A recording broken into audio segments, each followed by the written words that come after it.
Hello, Polytopians. Welcome to the Polytopia official YouTube channel. My name is Gato Azul.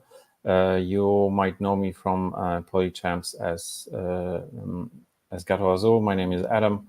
Welcome to the stream. And today, my guest is Wannyboy. Welcome, Wannyboy. Hey all. So I'm Wannyboy. You might also know me from, either from the Polytopia main Discord, where I've been a moderator for a while, although I retired now. I'm part of the Kraken team, and I have been part of the Crawfish team back when that one existed in Polychamps. I've been a player in Polyladder, and I've done some Giants League as well. So I've been around the Polytopia scene and different kinds of tournaments. You are an experienced player. I am, but at the moment I'm actually mainly enjoying myself playing the Polytopia beta. Mm-hmm. Yeah, so you made a bit of introduction, but I usually ask some additional questions. So how did you discover Polytopia? How that story goes? How I discovered Polytopia? Well, I was on a trip I organized for a friend whose birthday it was. So we did like this big birthday trip for her. And at some point we had to take a train from one place to the next place. And while on the trip, a friend told me like, "Hey, I have this game on my phone. Do you want to play with me?" Like, "Oh, sure, why not?" And so we played Polytopia on Pass and Play. I completely destroyed him. At that point, I realized like, "Hey, this game might actually be fun." So I downloaded it and started playing by myself. So which year was it? Which year was it? How old are you as a Polytopian? How old? I believe I'm now 4 years old as a Polytopian. Is that possible? Okay. 4 or 5 years.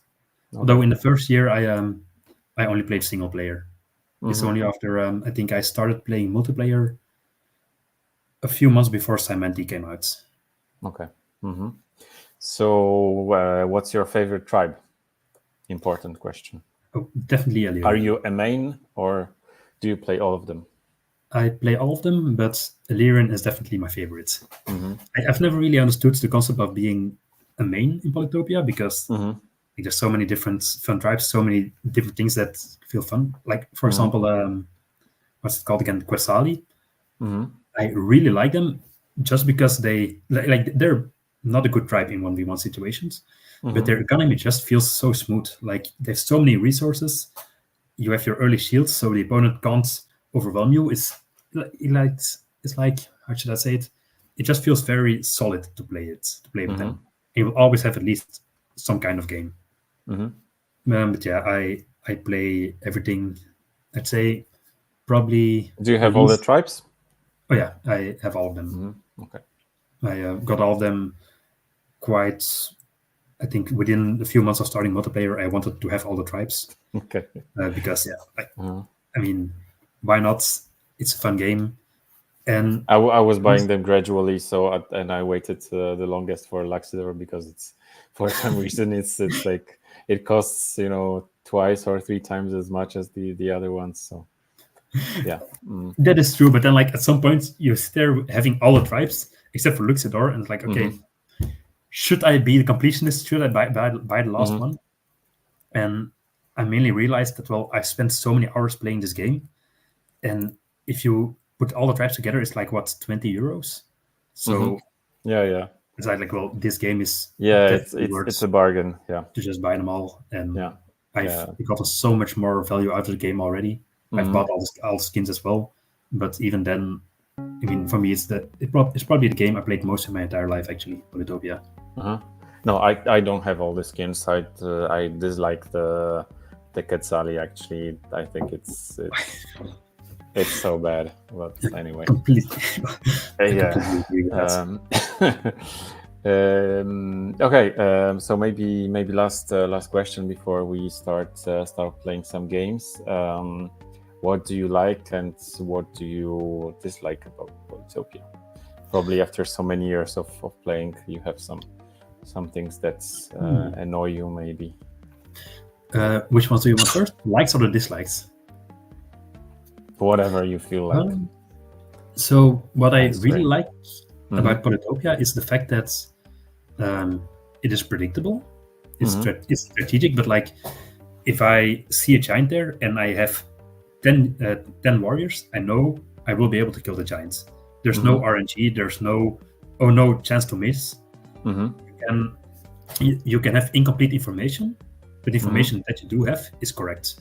Yeah. And that's something I really appreciate in a strategy game, because I've played a lot of other strategy games as well, and just feels so bad to lose your tank because the opponent got a critical hit, or to have your archer with a 99% hit chance shoot the archer and shoot the assassin and nothing happens. And it's like, that's something I appreciate about Polytopia, is that you do actually have the consistency in that. Something I really dislike about Polytopia? Doesn't have to be really some, minor detail. Okay, minor dislike then. No, I do dislike that some decks don't give you too many nice goodies. I know the team is aware of that, but it's like work in progress to actually revamp the tech tree, so I guess it's fine. Although the one tech I am really still bothered about, and they did just rework the naval branch, so I don't think we will see anything new about that, is aquatism. Okay, aquatism is such an important tech in this game, because once you buy it, every single ship you have, every single unit on the water you have, gets a defense boost. So it's not really a tactical tech to buy. If you buy climbing, you now you have the chance to like put a unit on the mountain, and suddenly that unit is in a defensive position. Suddenly that unit now does something tactical. If you have archery, you can now place units in the forests to get tactical advantages. If you buy aquatism, the ships are already in the water, so there's no more tactical decisions you're making. You're not putting a unit specifically in a defensive position. No, all units just get the defense bonus, and I quite dislike that, because it has such a big impact on the game and on what kills what. For example, a rammer suddenly doesn't kill a warrior's guard anymore once they get aquatism, and it feels a bit bad to me that such an important thing is just hidden behind, you buy the stack and now you have it for economy. I'm actually not using aquatism very very often, so it's because it's expensive. So how many tier 3 techs can you get? Your economy would have to like be really booming, and I'm not playing those huge maps. It's like for me it takes too long. So on like a small lakes or dry lands, it's the game is faster. So usually there are like some paths that you take, and aquatism is usually not on the list. Anyway, thanks for sharing all those stories and your insights. So now I'll share how this stream will look like, because we have today we have 3 codes to give away. So when I finish talking, we'll do the first draw, After the first game that Wani will play with someone, I will do a second draw, and then after the second game, we'll do a third draw. And after this third code is drawn, we'll do the questions that you've sent us. Thank you everyone for submitting the questions. I was a bit worried that we will have none, but you did a great job, and eventually I think we have 15 different questions to answer. So that's how it will look like. Okay, so let's do the first draw. I have a very professional looking wheel, and yeah, beautiful.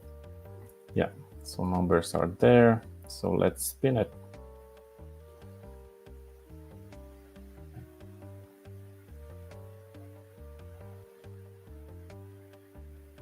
Yay, number 6. Okay, I'll hide my screen so nobody sees the winners. So it was number 6. Okay, let me mark this. Oh no. Yeah. So how you do in 26 won the first prize. I will get in touch with you via email and send you the code. Okay, so we are ready. We can start playing. Wani, can you share your screen? Sure. Let me quickly. Yeah, there's the present button. Yes, I have 2 monitors, so I need to share my entire right screen. No, wait. No, there's a window, also a window option, so you don't have to. Mm-hmm. All right. Yeah. So there we are. Mm-hmm. Yeah. So do you have any specific opponent for the first game? Did anyone respond to you on Discord? I think Justine said, hey, fun. Just. Mm-hmm. Oh no, he he reacted surprised, but he was the only one who reacted on there. Mm-hmm. Let's. I assume some people. Hey, Angel. Well, I think we can just ask the chat because these people are here, and I know some people in the chat do already. Yeah. So if you want to play, that's not a problem. But we would like to play the beta, so everyone could see the new units that will be released soon with the updates. Yeah. So that's. So send Wannyboy a friend request, and we can do it like this, or you can actually create a game and also share it in the chat. That is also another option. The first person to join it. Mm-hmm. And let's do small games with the timer. Yeah, with live hours, right? maybe. Okay, yeah, we can do. I'm fine playing it live. Okay, so let's do live because then it's faster. So I'll pick Aquarion. So Aquarion, and then an invite link, and I'll share the link. Okay, I'm already getting multiple friend invites. Mm-hmm. So I'll share the link in the YouTube, and first person to click it gets to join. Mm-hmm. Yeah. All right, and there we go.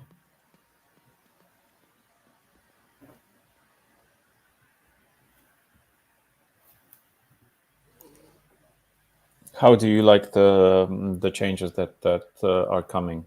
What's your opinion? Well, I'm really glad that Aquarion is seeing some love because it's been a bit of a problematic tribe for a while. It's been very good in some regards, very, very bad in other regards. And with these changes, I think they mellow out a bit, but also they get a little bit more special feel to them. Okay, third friend request, but still nobody who is actually joining my invite link. So maybe add Justini, because I think it will be easier this way. So if you could add, because I saw that they. Yeah. All right. They are on your friends list. Justini.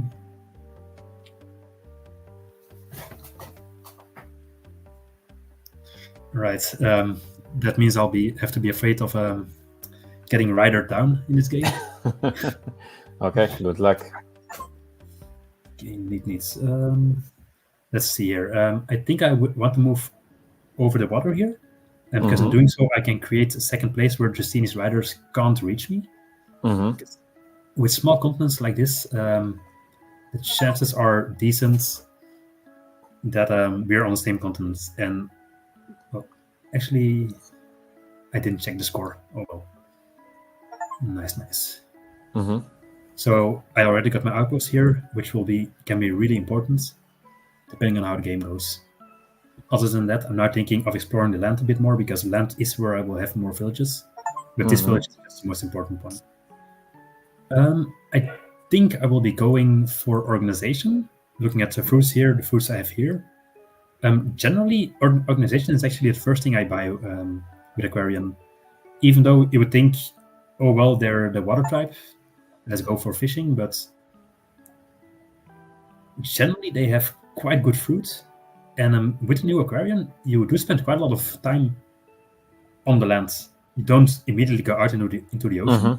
Yeah, maybe to tell a bit more about that, because now there is a big change, because the look of the Aquarion terrain has not changed, but there's a significant change in terms of terrain, right?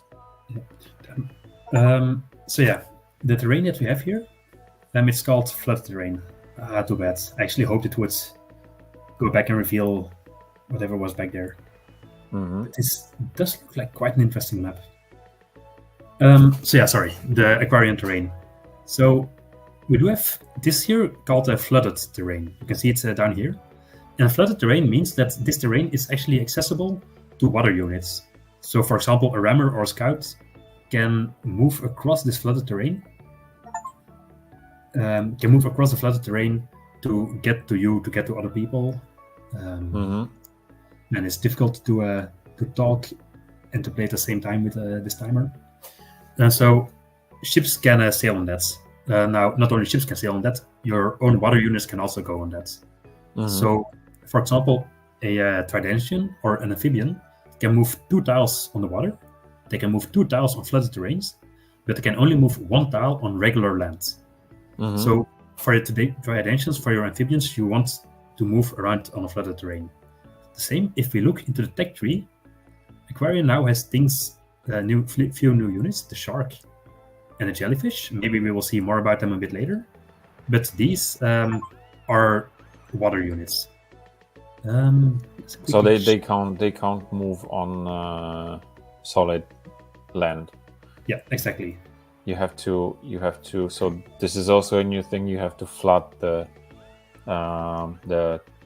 land in order to be able to attack with the shark or move your jelly. Yeah, exactly. So they can't invade inland yet. They will be able to. They are able to later on in the game. So how are you feeling? So you're playing against Umaji, right? I am playing against Umaji, but I'm actually wondering where he is, because I already explored so much. I'm going for waterways, by the way, so I will need. I can help you there in the south. Delay one more. There's a lot. I already discovered a lot of terrain here. I was afraid he would be near me. Actually, he might be somewhere here, kill my amphibian, and bounce right to my capital. I hope he doesn't do that. Yeah. But it does look like we're on separate continents. Oh, wow. A ship already. 2 ships. Man. 2 ships is rough. Yeah. Okay, well, so it means I will have trouble here. But because I meet him, I can now buy my waterways. And I'll actually be able to put down a pretty nice one here. Yeah. So this is also a new thing. I will help you a bit.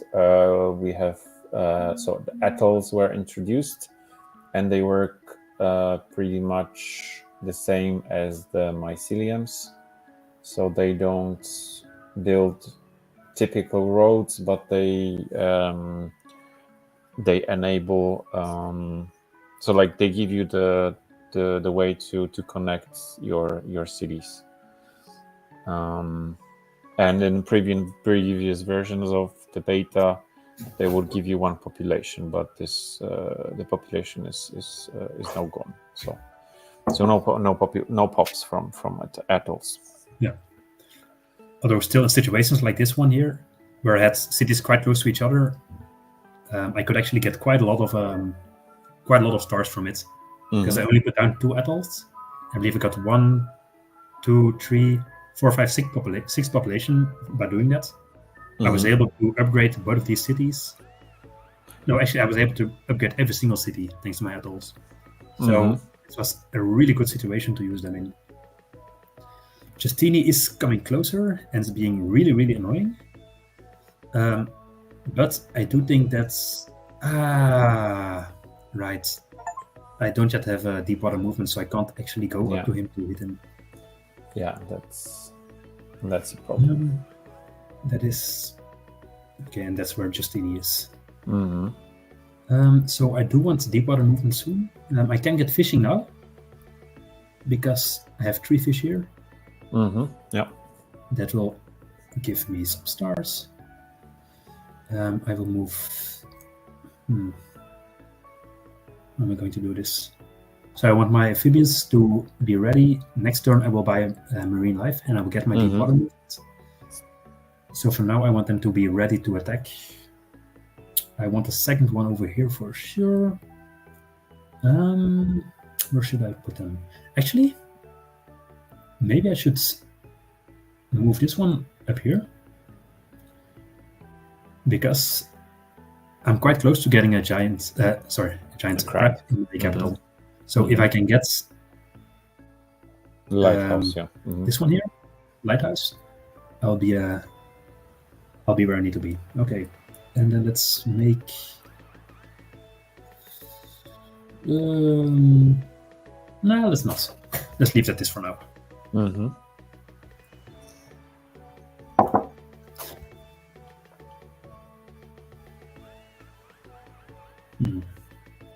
Okay, it's quite even. Okay, so he moved back. Yeah. Oh boy, he already has ports here and ports here and ports here. He's now getting an explorer, so he will probably be seeing what I'm doing. Yeah, but once you get this crab, it will be really hard for him to fight back. Let's move. Oh, that's nice. That's so nice. Yeah, so lucky. So with this, I can now get myself a crab. Perfect. Move this one here. Move this one here. Another village. Really, really nice. I think your position is quite strong. 3. Yes, I'm just need to make sure that he can't kill this amphibian here. 3. Oh wait, he can move up to here. So here I should be safe. Yes, let's move here. Technically, he could maybe do some road shenanigans, but even then I have the units nearby to stop him. I might even go for navigation here, because I have a starfish here that I'm standing on top of. And navigation will give me jellyfish. I don't think jellyfish are the best units at the moment, but jellyfish are quite good at dealing with riders. And I mean, we're doing a showcase, right? So I do want to show people how jellyfish actually act. Oh boy, I miscounted. 1, 2, 3, yes. I mispositioned over there. Ah, well. Now the question is, will he get a third? Yes. Oh boy, that is a lot of units. But your crab is coming, so. My crab's coming, yeah. But I need to make sure that he doesn't. Let's first grab this. Because I will need to make sure that he doesn't actually take the city. I do have the things needed to giant pop in it. Giving it aquaculture. I need 2 more cities connected for my network, but I can get both of them connected next turn. So I do actually have the option to do double monuments next turn. Still, I think I want my crab next to it, just to be a little bit safer. So, what do you say? Are we going for navigation or not? Done? He does have a lot of scouts, right? Let's maybe not do it yet. I think I want some sharks and some... Yeah, I think sharks will be better to fight off those scouts, especially. For now. I think he right. doesn't... Yeah. This is another thing. Aquarion now has flooded cities. So this ruin actually turned into a city. If you find a ruin out in the deep water that's far away from other things, it can become a city. And as you can see, it's a city with a city wall, but it only gives me 2 stars per turn. So it's not something you get really rich of, but it is still a really strong thing to get. And some more amphibians, because amphibians are amazing units. All right, and that's where I'll end my turn.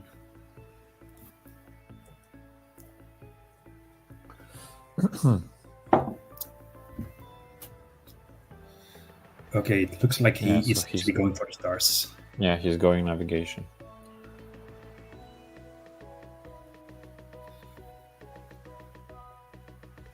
So now in a bit of a weird position because my sharks will one-shot his scouts, but he can then use 2 scouts to kill my shark in retaliation. Yeah. So it will be a lot of trades. That was coming closer, of course.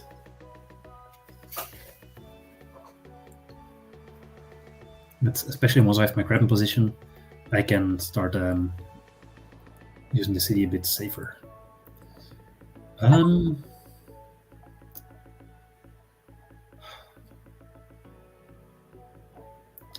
So let's first kill this one, because that way my shark won't be in range of his riders.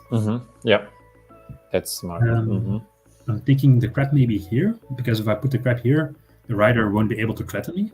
So let's do that. That way my crab is also pushing this direction. It also makes it a bit more difficult for him to position ships to start shooting at my crab. With that in position, I can move my amphibians a bit closer. See, it's a bit difficult to put it here because he might actually come in with his riders. So I think I'm going in this direction instead. The moment I capture this, my tech prices will go up. So if I want to buy anything before that, now's my chance. Actually, I could get a second crab up here. If I go for... Yeah, with the monument, yeah. Oh. The thing is, there's only one other aquafarm around, so it's not really the best investment. So maybe I shouldn't do that. Hunting might be a bit of an option. Or I can just go for my starfish. Let's just go for the starfish. Starfish, there we go. Let's make a jellyfish, because why not? Capturing the city here. So which team are you? Yelly Belly or just Jelly?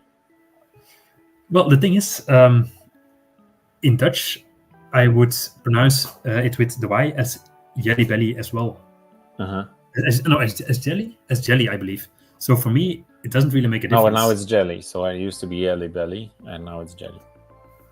Well, I would pronounce both as jelly. So for me, it doesn't really matter which one it is. I did like the previous one. It's like it was a bit quirky, but yeah, it was it's like not even belly. it. It's just jelly. Oh, that's no. The belly was important. Yeah. Yeah. Then I don't really like it. I thought it was jelly belly or yelly belly, and that's like okay, it can be either one, but without the belly after it. Yeah, it was funny, so I liked it. And I mean, the unit is so goofy, right? So it kind of fits. Right. So maybe I should explain a bit what's going on here. Ooh, what's he? So the Jelly Belly has these tentacles around it, and whenever Justini would step on those tentacles, he would get hurt. So just the presence of the tentacles hurts the opponent. So they can give quite a nice defensive terrain. They do also have an AoE ability because of that. Because if I move here, I spread my tentacles around me, and now both of these units have been hurt. Yeah, so this is actually the only way Jelly can attack any units on land. So this is not the typical situation because this land there in the west is flooded, but Jelly can come like to the shoreline, and then with the tentacles it would also attack the units that are on land, right? Yeah. And so I'm 2, 3 thinking what I want here, because if you look at Justini, he's quite a good player. He could turn those into rafts. Into it's called into rammers. And if I make a weak unit over here, the rammer might actually attack me and go seize my city. So I don't want to put something that's too vulnerable there. So I think I'll just go with a warrior. Warriors are actually one of the best defensive units that Aquarion has. That does mean that's over here. Let's go for another shark. Maybe. Yeah, so Cole is asking how to join the giveaway. You have to be kind of vigilant because we are posting on the channel. You have to submit your question. So it's not for just being on the stream. If you have any comments or questions and you submit them through a form, then you can join a giveaway. So next one will be when we organize another stream in a few weeks time. So follow our posts on the channel and also on Discord, because there is a additional like a ping on Discord if you want to get the codes. And for the record today, it's Aquarion codes because we are playing Aquarion. So yeah, he's taking down my Jelly. That's a bit of a pity, but to be expected. So yeah, that's the reason I think the Jelly is still not very strong, is that it's currently very easy to kill it. And especially if you have a bit of an army, the Jelly is supposed to be a very defensive unit, and it doesn't always act as if it's a defensive unit. Because at the beginning, how much defense did it have? Like 3 or 4? It had 3 defense. 3 defense, yeah. Yes, yeah. It was a bit oh boy. Yeah, so on Hell or on Angel commented that flooded terrain is considered as rough terrain for non-amphibian units. Yeah. Yeah, exactly. It's rough terrain for all naval units that are not amphibian. Normal units like riders, they can just run across it without problems. So it's basically, how I see it, is flooded terrain is just normal land terrain, but sea units are also allowed to enter. And sea units are also allowed to walk around in it. They're a bit worse than land units at doing it, but they can come on there. And you can build roads on this flooded terrain. So there is a way to move your units faster. So not Aquarion, but other opposing tribes can build roads on the flooded land. Right. And to explain even more, actually you can. So in order to be able to move your sharks, Jellies, and the unit we haven't seen yet, which is pufferfish, you have to flood the terrain, but also your opponent as a countermeasure, they can build up terrain, right? So this could be an offensive or a defensive strategy against Aquarion, and you need one turn to flood or one turn to build up, except crabs, because crabs have this. What's it called? The feature that crab has? I believe auto flood. Yeah, auto flood. Yeah, auto flood. Yeah. So only crabs, when they step on a land, they would flood.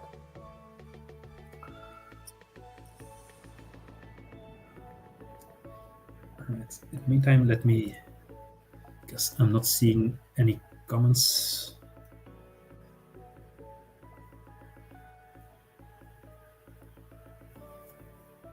Oh wait, is my film? I forgot to bounce him.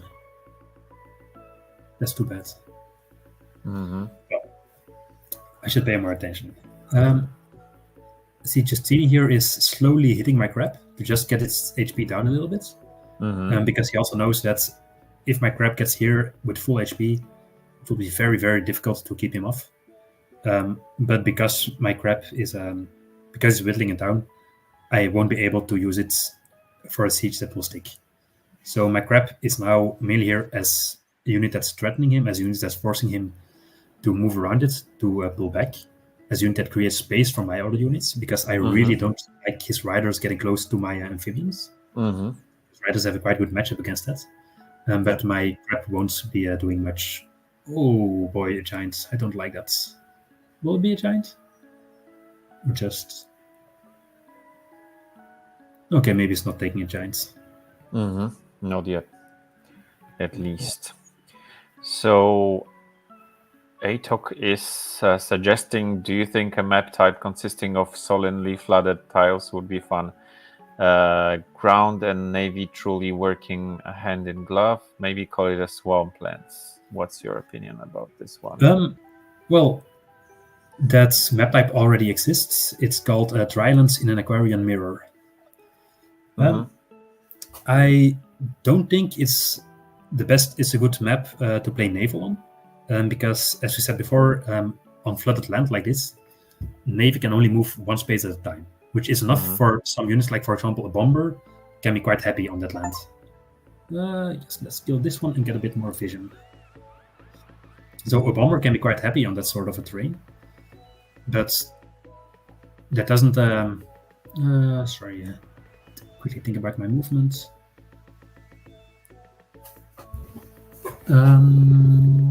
Let's move this one. Yeah, let's really try to grab some space. So I'll get back to the question after this. Yeah, sure. Check. All right. Not much going on here. I'm gonna build one more shark to pressure a bit more, and then a few more amphibians. But I think I'm actually going to try to save up towards Tridentians, because Tridentians, oh boy. Trident spam.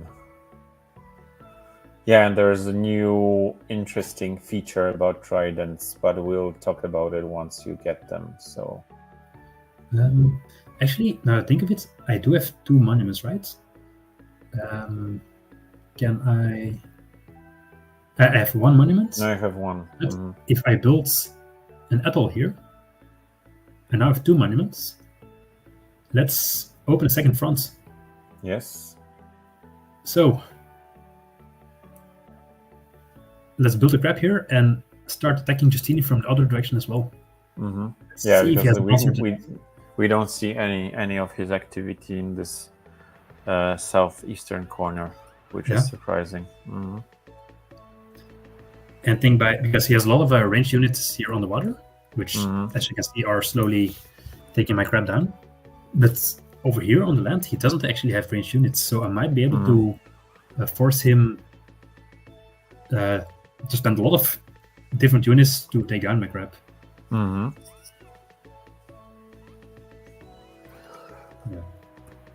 Sorry, we were talking about the swamplands. Yeah, the swamplands, yeah.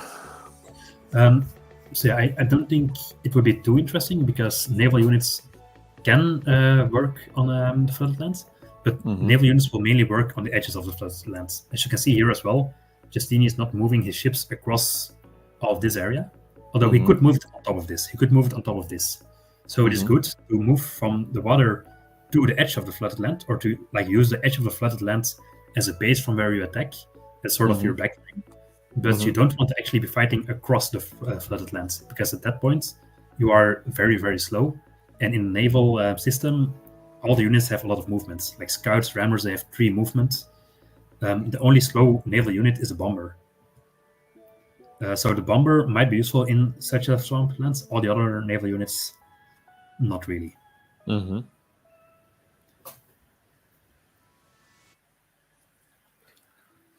Looking, he does have rather low score. So I'm thinking that he might have just spent everything he has to build all these scouts, and hasn't invested much in economy. Yeah, my crab is about to die. Too bad. But hey. Yeah, so there's a question about sharks and creep. So they used to have creep, but now they have surprise, so they don't get retaliation, right? Yeah, indeed. They used to have creep to be able to cross it, and now they're more solidly put down as a naval unit. So a shark now is not meant to cross the land anymore. The shark can move onto the edges of the land. The shark's not going to go through the land. So now it's really basically treated like any other ship.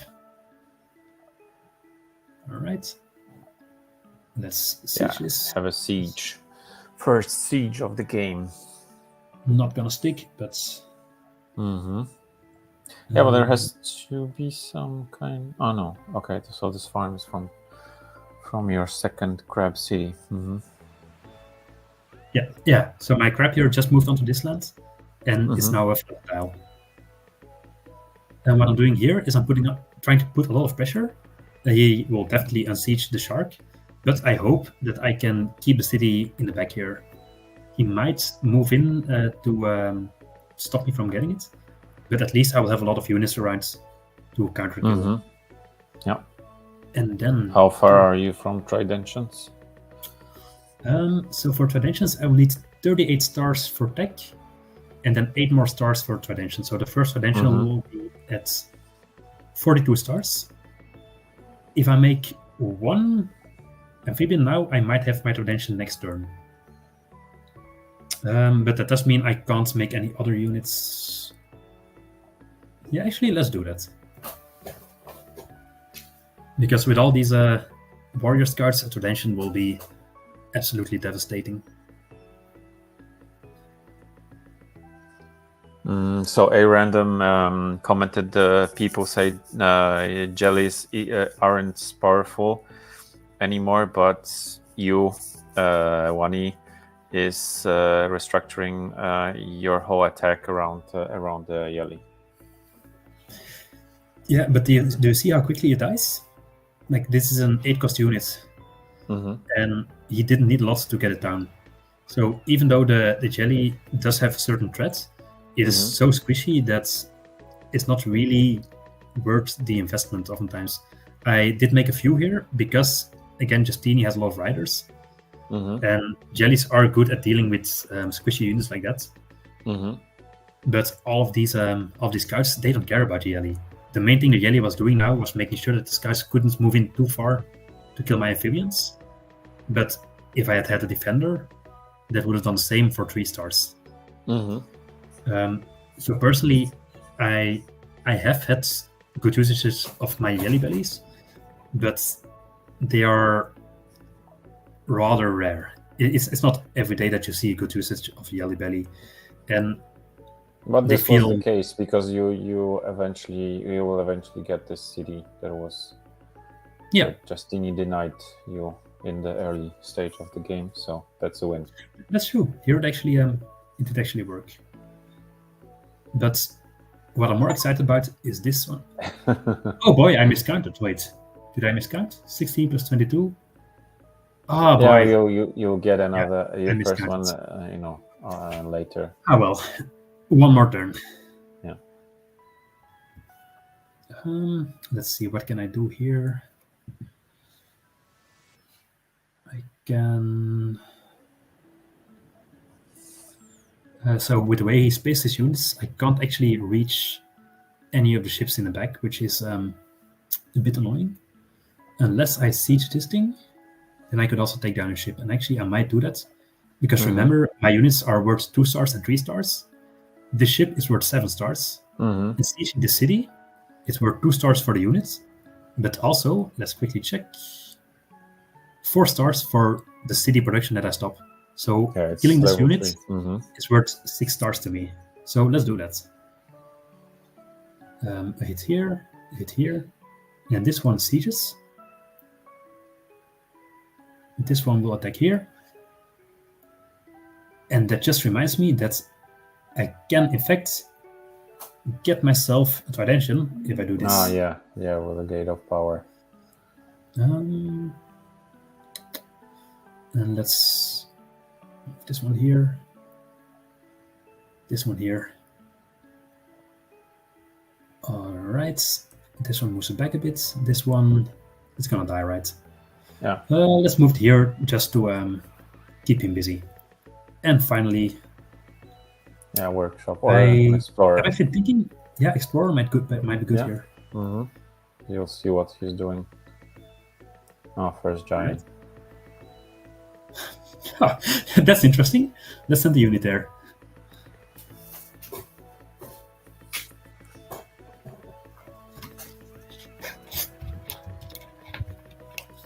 And so now for me the game has changed to trying to make as many Tridentians as I possibly can, while at the same time keeping a few units in the front line.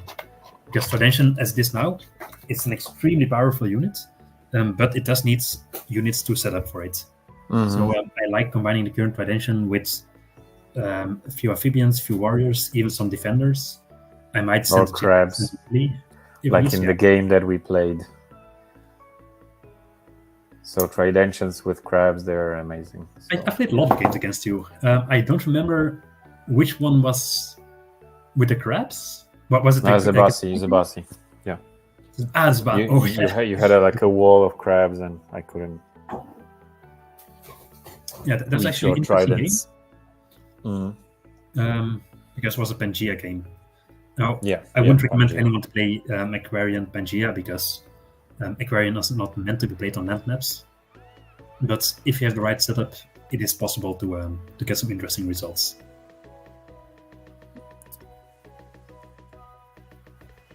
Okay, so Justini definitely knows that I have Tridentians because he is pulling back his entire army. Which does go to show how threatening this one unit here is. Yep. He's even giving me a free siege, so I mean, why not? Let's take it. Let's upgrade the city 4 stars. All right. With my giant crap.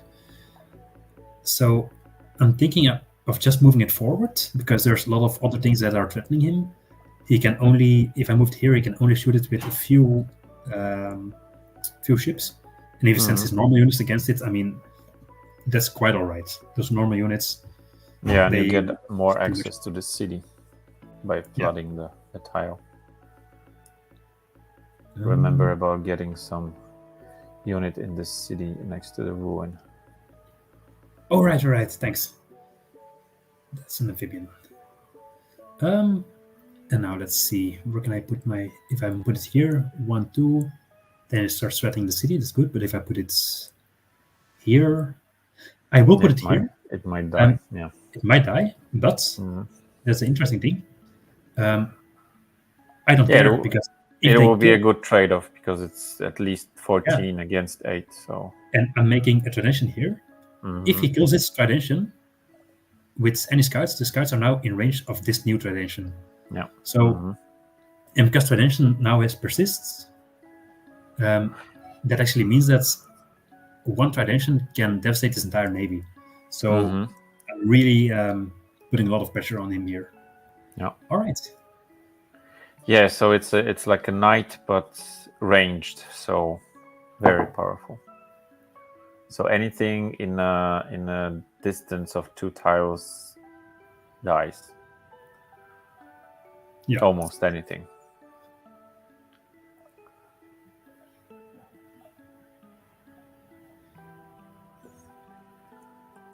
And the crab is just chilling here, Mm-hmm. eating warriors and riders left, right, and center.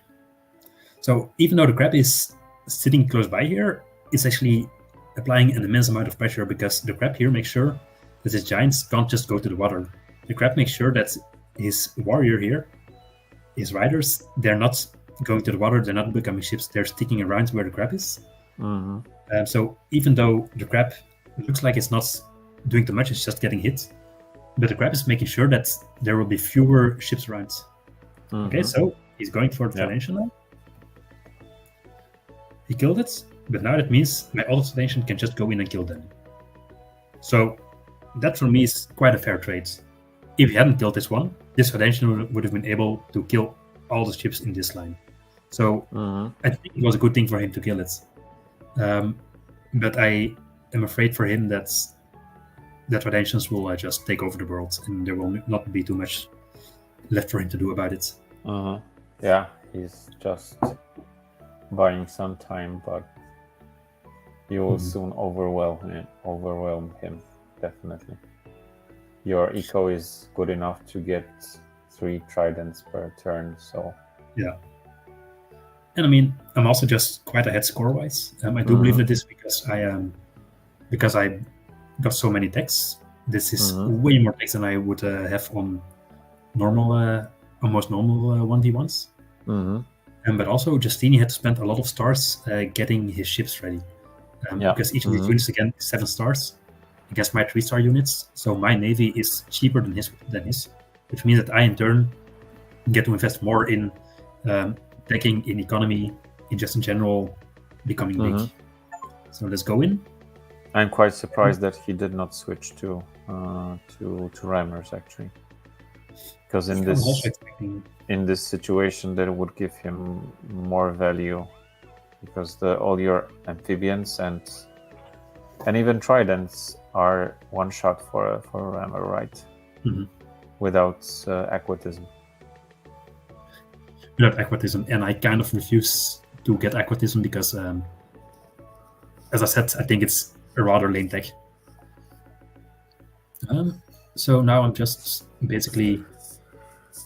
Yeah, there is an interesting suggestion. So John Clippy is saying, imagine if Illyrian could enchant trees into some sort of tree polytor.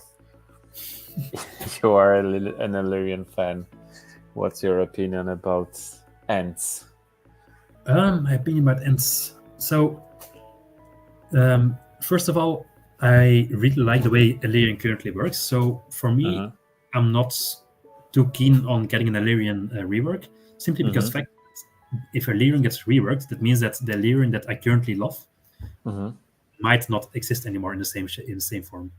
And I said it's my favorite type, so they don't immediately need any huge changes, in my opinion. If they would get a treant, I would be interested in what it would be, but at the same time, I also wonder what role would a treant fill. Personally, I think a treant would be a bit like I imagine a Jelly Belly would be. So like 20 HP units, rather defensive, slow moving forward, like almost a pseudo giant. It really controls the terrain. But then the question is, does Illyrian really need it? Because Illyrian currently has Illyrian only has a few special things. The special things work together in a really interesting way. Oh, a bomber. Okay, there's a bomber. Yeah, that's interesting. So that was actually a really interesting move by him. He's gonna kill this thing. Too bad. But I can still kill this bomber. So even though he got this bomber, which is really, really strong units, he killed a lot of my units. He really damaged my Tridentian. But he just spent 15 stars on upgrading this Raft into a bomber. With this Tridentian here, who is on 2 out of 3 kills, I will be able to capitalize on this. Veteran, yeah. My crab's gonna die. Oh well, but like I said, this crab has really proven his worth with all the things that he's been doing, which was basically just walking along and distracting just Evie. So we have that here. I moved this Tridentian here. I can't kill it yet, but that's not a problem because I'm gonna attack it with an amphibian. Now I can kill the Tridentian. I can veteran, which means I can now kill this one. I can kill this one. I'll move this one south. I can kill this one as well. This one can move into the village. Alright. Sadly, I can't cross that. So I will need a few more defensive units at the moment. Oh, stars. Nice. Good. Because right now, well, again, I'm just denying him stuff. Hurting him a little bit. This one doesn't really accomplish too much. 1, 2, 3. Yeah, let's just put him here. So let's see. Maybe not a Yelly Belly. And then a few sharks in the back, just because sharks can get to the battlefield quickly. Yeah, he'll probably get another bomber to unsiege this. Yeah, that's what I was thinking. Although, if he gets a bomber here, does it really matter? Oh, right, he can do that. Oh, yeah. That's the play. Not bad. Oh, no, it says 5 HP, so sorry, I did not see that. What's he gonna do now? He's gonna kill this one, okay.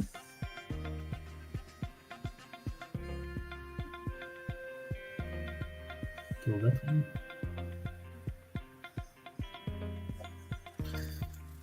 So I can do a lot of things here. The moment I kill this warrior, this Tridentian can move all the way here and can really start killing a lot of things. So I think I want to murder that warrior. I can kill the warrior by sending in Yelly Belly here, and then sending this one to hit him. I won't be able to renew the siege here, I believe, if I do that. But well, I do want to go forward to really ignite Justini, everything over there.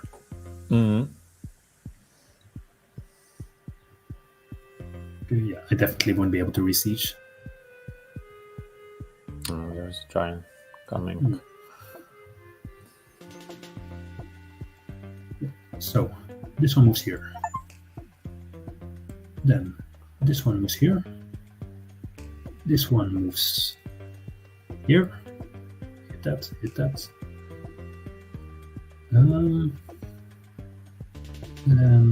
Yes. Hit that. This one moves here, hits that, and hits that. Forwards, move forwards. Let's hit this giant as well. Yeah, so those giants will last, well, one more turn maybe. Yeah. And so that's one of the things that I think is currently too strong with the Tridentians. Even though they lost their escape, they're still dealing 3 damage a turn.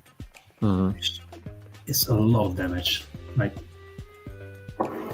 that's basically swordman damage that they're dealing from range. So whereas a knight is normally the knight armor persist unit, if it attacks, it's gonna die. The knight can't do anything to survive. Whereas Tridentians, they can attack from range. So even if they kill a lot of people, they will often still be in a decent enough position to keep themselves alive. Yeah, and also with knights, you can space out your units. And one more thing that's where knights are weaker is that because of the terrain, some units would get a like a defense bonus on mountains or in the forest, right? And then you even though they are set up in a perfect for a perfect chain, you can't get it because it's the defense bonus. Yeah. So I'd say the knights that the regular tribes have are weaker than the Tridentians. I do agree with that. Let's move this one here. Finish that. Then move this one here. Finish that with that.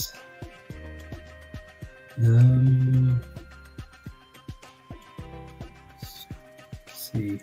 You'll probably put another giant in the water here or here. So if I move an enemy somewhere close here, they will get splashed. That I don't think I really stomped. care about it too much, because it will mean I can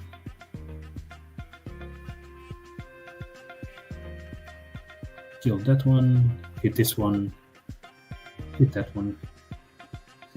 Good. 1, 2, 3. He might get a bomber. Let's not get too aggressive there.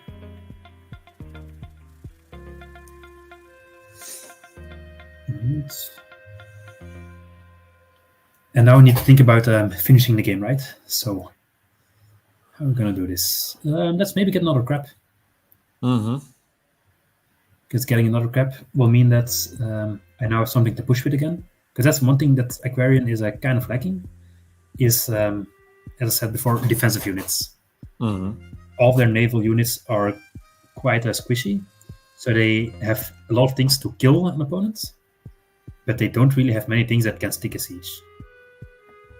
Which is also why they have defenders, so they do have defenders, but their defenders are a lot slower than enemy defenders, because Aquarion defenders, they can't use ropes, and they can't go into a raft or into a ship. If your opponent has a defender rammer, the defender rammer can move 3 spaces and move into your city. Whereas my defenders, they move 1 step at a time. So I might get them, but I don't think defenders are a very good unit for capturing cities. Only if you're really doing a slow push, which admittedly Aquarion can do a slow push, but I don't think that's going to completely solve it. 1, 2, 3. It can hit over here. So am I gonna put? I think I am. I think I'm just going to put 1 in range again. I'm going to damage this one. Siege it. You can siege, yeah. Going to hit him a bit. Just in general, be annoying and whittle him down.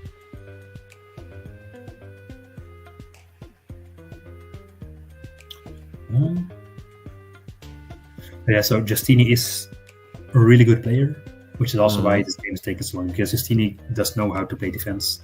Justini has played against Aquarion before, quite a few times even, so he knows what he's doing. And let's upgrade. This one moves here. This one moves here and hits him. This one.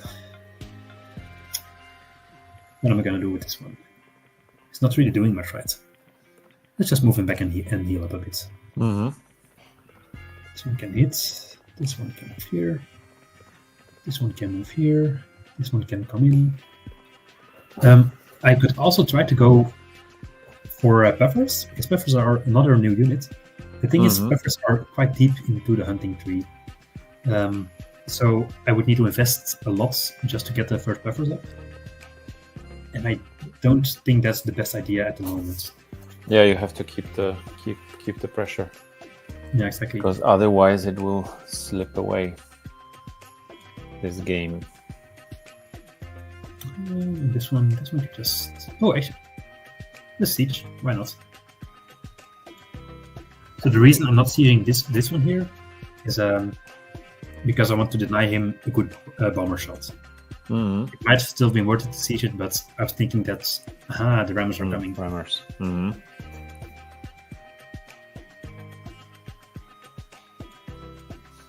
He's moving the bomber back, actually.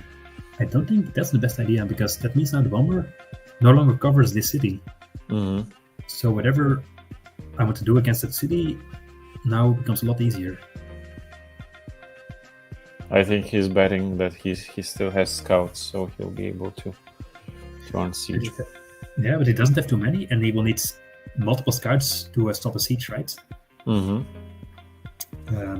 So I don't know. I think that might have been a mistake, actually, to move the bomber back. I'm going to move the jelly back in to harass these two, and also make sure that I can then one-shot them with a single Tridentian.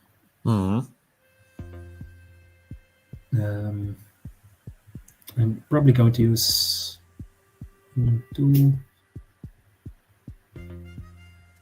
No, let's start at the beginning. One-shot these two guys. And then I think 3 Tridentians actually kill Juggernaut. Yes, 3 Tridentians definitely kill a Juggernaut. So let's kill a Juggernaut. Yeah, why not?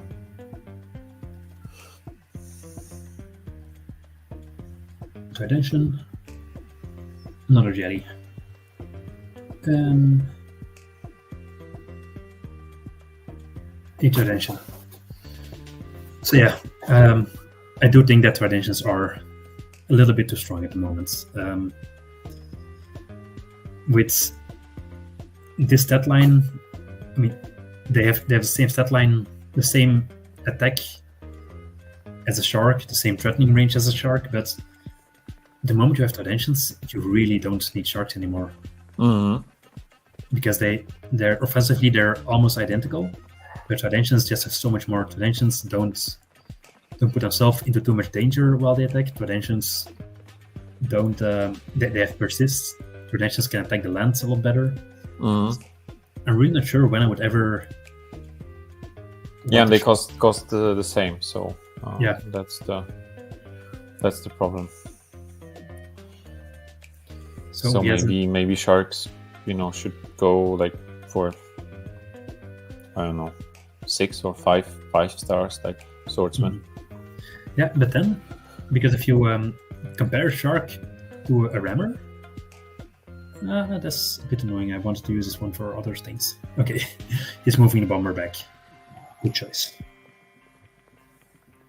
Yeah, I can't kill that bomber, sadly. But I can still.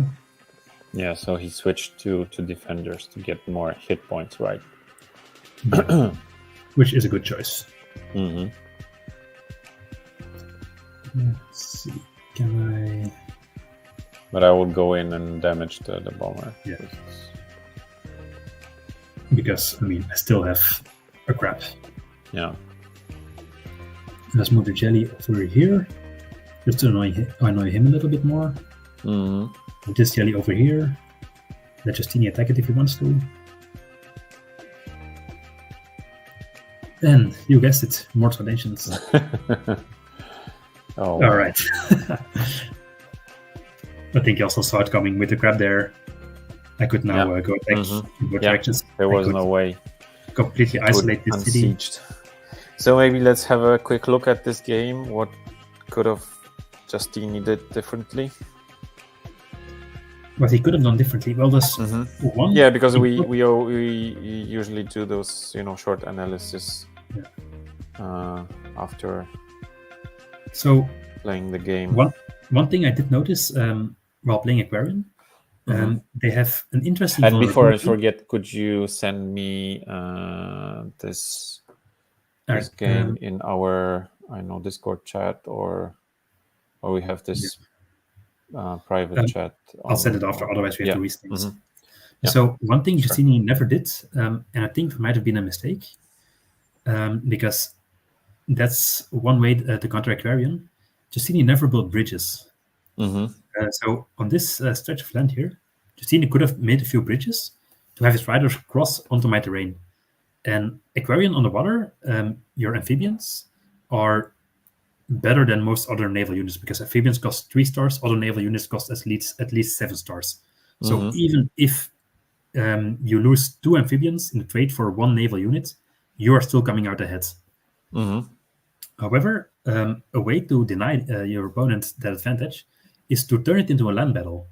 The moment he has bridges here, he can start sending riders against my amphibians, and the riders, well, they have the same word as amphibian. They can trade 1-to-1, but the riders are able to use roads, and my amphibians are not able to use roads. So he would actually be able to harass me quite a lot if he went for bridges here. Now, these 3 tiles with the vision, he wouldn't be able to build a bridge there because that's where I had, well, that's my terrain. But over here, but just outside your city, there was a bridge play. Yeah. So he could have maybe tried to do something like that. Now, I might even see Justini. Well, I could see a world where Justini didn't do that because Justini wanted to make it an interesting game to show some Aquarion power. And if he did that, he would have made it. Yeah, he might have destroyed me if he went for early riding bridge here. Where at the same time, if he did that, he might have also lost the control over the water because at the moment he got 2 cities. This city. He wouldn't have been able to get those cities if he went for the riding. So it was a gamble that he did. It did give him better economy. I'm not sure which one would have been better in the end. But that's the way these games play out, right? But I think also rammers like more early would be a better play once he had all the vision of you, because they essentially cost the same as scouts, right? So that's true. They are more tanky and much harder to kill. Yeah, although he might have, because with my jellies, the rammers are not great against jellies because they have to move in and get hit by the jelly first. So he might have kept some scouts around for the jellies. He might also have thought that. So maybe some combination. So, for example, a mix of scouts and rammers to soften a yelly, and then kill it with a rammer without any. That might have definitely worked. Yeah, without with a really small damage.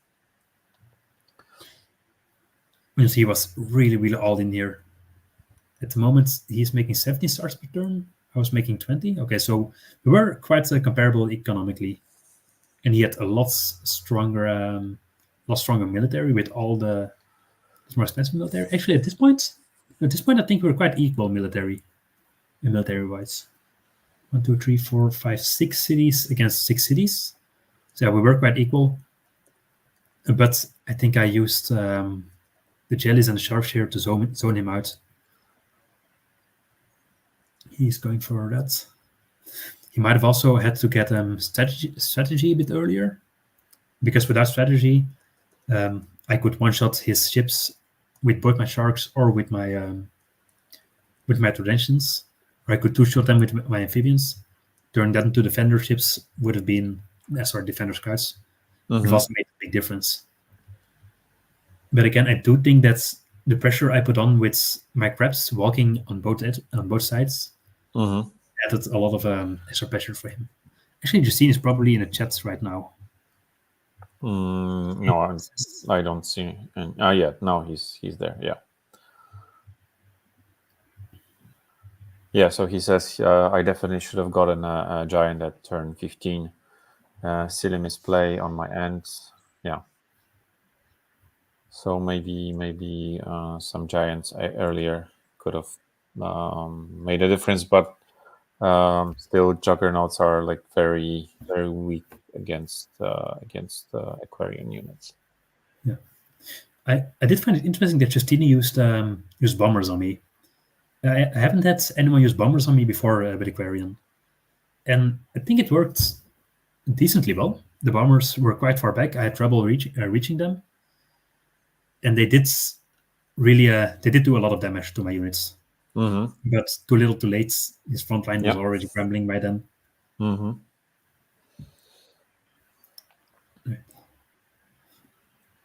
So what tech or what unit would you say was the like a turning factor in this game?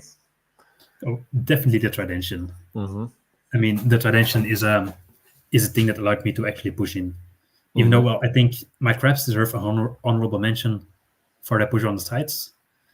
I think the amphibians were important for the early game. And even my jellies did a decent job of being annoying. But yeah. Yeah, so every unit except pufferfish had their moments in this game, I would say. Yeah, actually, I think a pufferfish could be quite good. The only problem is just the tech tree. Like 4 deep is 3 deep is so much investment that you have to do. Yeah, and you had just one city where you could utilize the tech, other than buying pufferfish. So there was no reason to get them. I did also invest a lot in getting my Tridentions up, but see how much damage that dealt. So I did spend a lot of effort getting my Tridentions up, but my Tridentions, they single-handedly swung the game. They came in, they killed multiple units. Whereas a puffer is a really strong unit, because if you think about it, a bomber costs 15 stars. A bomber deals 3 damage and does some splash. A pufferfish only costs 8 stars and deals the same amount of damage. Deals more damage. A pufferfish deals 4 damage. They have the same movement range. I don't think that they have splash, so they don't have splash. No, they don't have splash. But then it's like the difference: 4 damage or 3 damage and splash. And I think those are actually on a quite similar level, because 4 damage is very, very strong. It one-shots a lot of different things. So I think the puffer is actually an extremely strong unit. We haven't even discussed their special ability, which is that they can float the terrain to allow you to move inwards into their opponent's terrain. Yeah, just purely the fact that they're a 4 damage, 3 range, 2 move units for Aquarion on the water. It's a strong unit. Okay, GG, both of you. So let's go to the next game, and before that we will do our draw. So second code. Let's see who wins. While you do that, so I removed number 6. I removed number 6, and then so let's see who's the.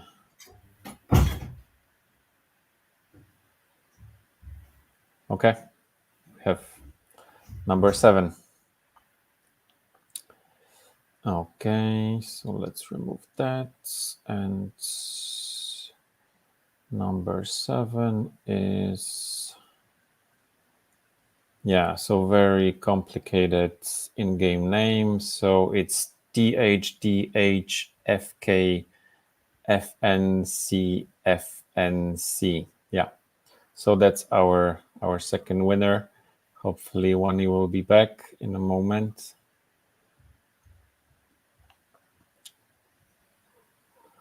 Yeah, there's a second chance to actually play with Wanny. If anyone is interested, you can.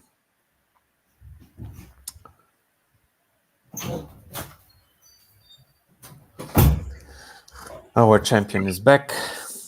Hello. Yeah. So so after 6 we had 7. So yeah, very, very strange draw, but it is what it is. Yeah. So now maybe let's play drylands or lakes, a different kind of terrain. I got a lot of invites from who's this guy? Yeah, so I think these are people who invited you, but we are not playing 900 tile map, so only small maps. If you want to play with Wanny, Wani today, it has to be a small map, so we can. I can't even decline. Oh wait. Yeah, there were. I can't decline them for some reason.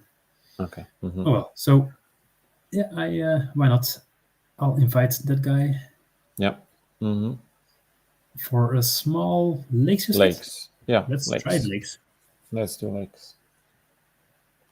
Lakes is a difficult one to play as Aquarion, because there's a lot of openings through which someone like Umaji can send in the riders, and as I said, Aquarion struggles against that. Although I might need to get a few more shields up, defenders, as Aquarion can be pretty good. I've also recently learned that Aquarion really struggles if someone decides to throw archers against them. There we go. So I think, yeah, these general cheap units are... Ooh, 3 turtles. I might actually be going... yeah, so this time maybe we'll see buffers. On second thought, I don't think it's necessary, because looking at the score, my opponent also took Aquarion. So there won't be much terrain that needs flooding. But we'll see. Yeah, so there is a suggestion from Angel. It would be cool to see some Polaris versus Aquarion, maybe. Yeah, we could maybe try that. But actually, we are in the middle of a game, me and Wani. I'm playing Polaris against Aquarion. And yeah, it's interesting, but I'm getting a bit frustrated because of the terrain layout. We are playing on Archipelago. I can't really reach his units, and because of the this crush ice or dash ability, he's able to to destroy the ice, and I struggle to reach his cities. What's your opinion about this game, Wani? I think it's also frustrating for me to move in, because you have a lot of control over the ice. And an interesting thing about playing against Polaris, or interesting, I actually think it's a bug, and I don't think it's intended. But if a Polaris moves onto a flooded terrain and freezes it, the flooded terrain stops being flooded terrain. So especially at the start, you really blocked my units just by moving around and making sure that, oh, there's the opponent already.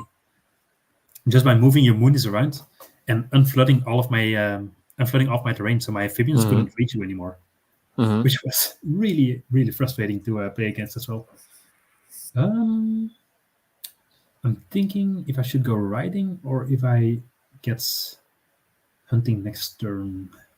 Well, it's a choice for next turn anyway, so let's leave that this.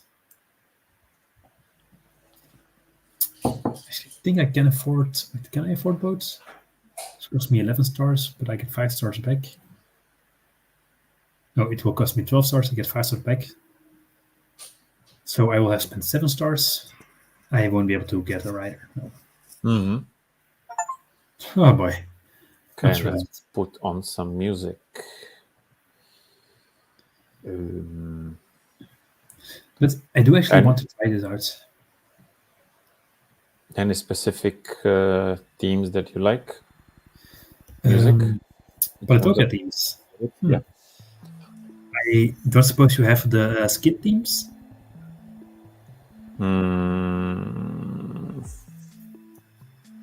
No, I have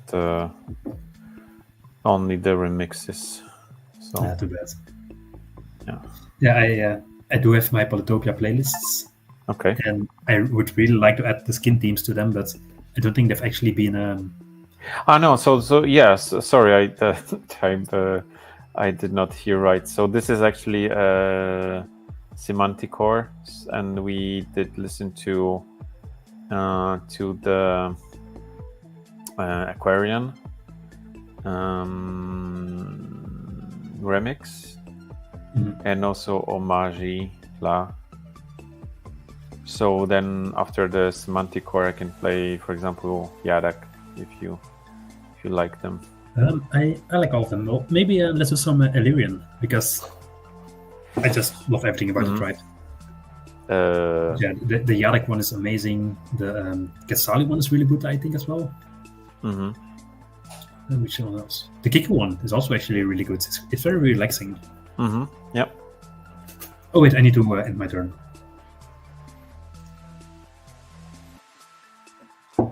So I'm thinking about going archery here.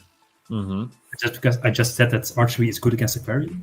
The only thing is, archery is really good against Aquarion because Aquarion has trouble getting to the archers because of the normal terrain that the archers are standing on. Yeah. In this game, I'm playing a mirror match against another Aquarion, so there isn't actually any non-flooded terrain. So I'm a bit unsure whether or not I should go for archers. I'm also thinking that shields might be good if he's going hard on the amphibians. But if he gets Tridentians, I won't be able to do anything with my shields. So, again, I'm over there as well. So I'm really getting a cutoff. Yeah, this setup is not very good for you. No. The third city is so far away. Yeah, he already has the city here. I need some pressure. And there's not many things that give more pressure than archers.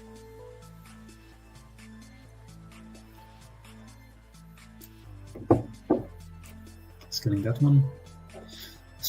That's to be expected.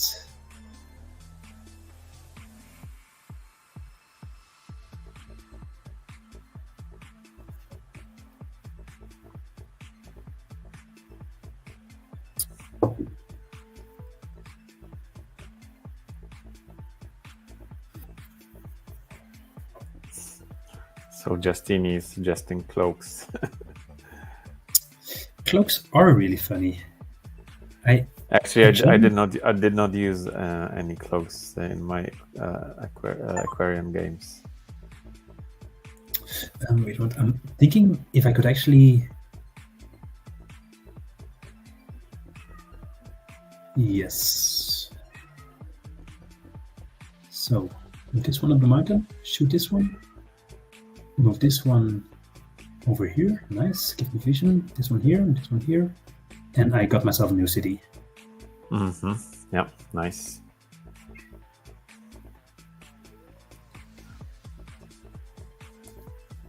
Another archer and a warrior. Yes. Ooh.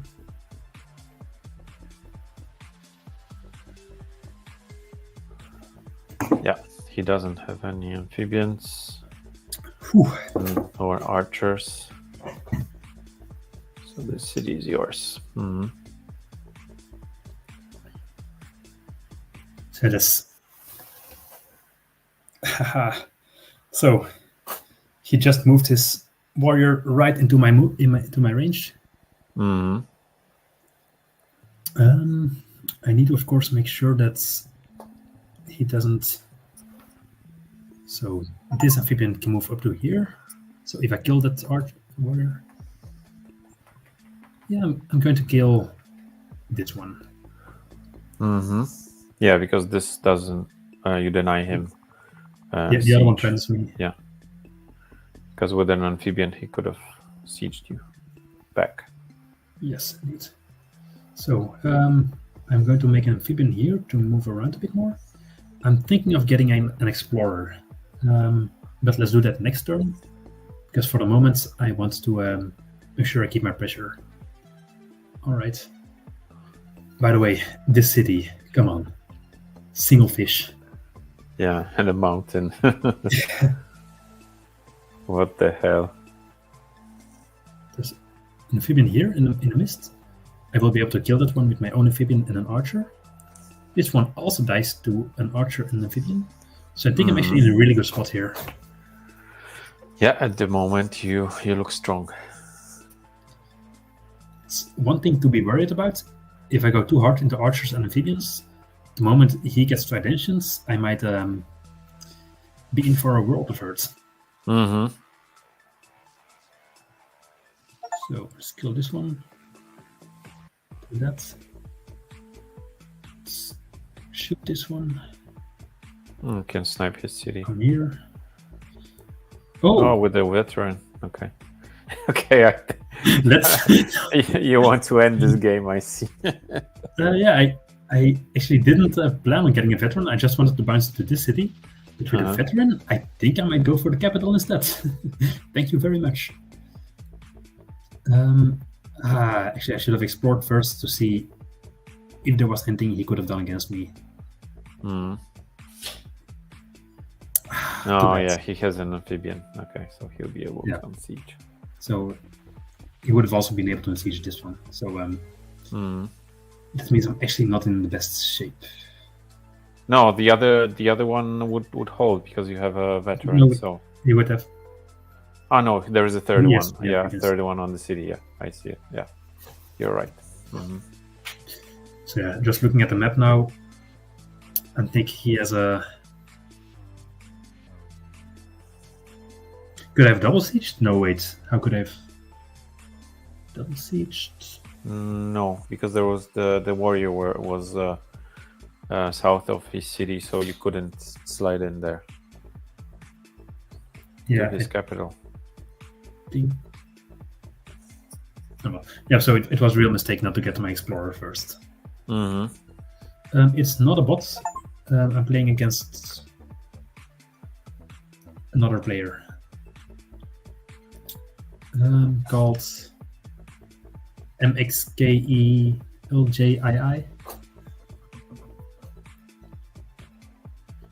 Right, so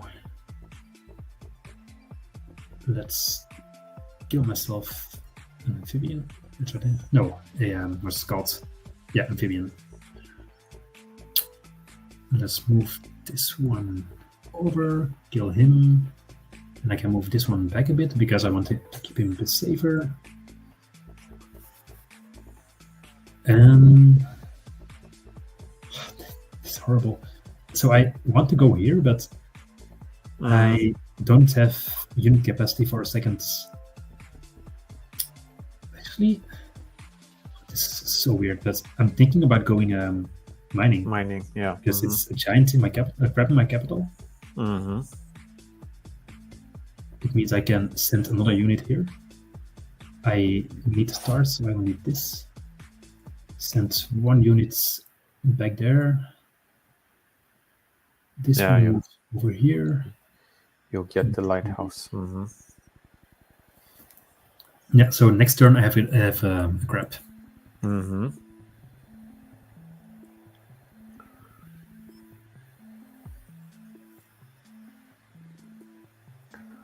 I just hope he doesn't have second unit here to hit me with. If he does, claim the city. If not, I can keep threatening it.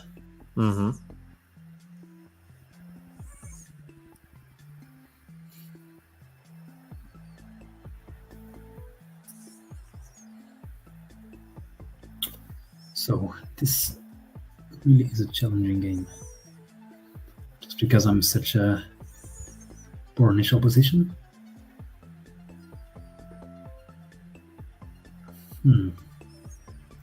I could even get Smithery. To get my first experience with sword mates.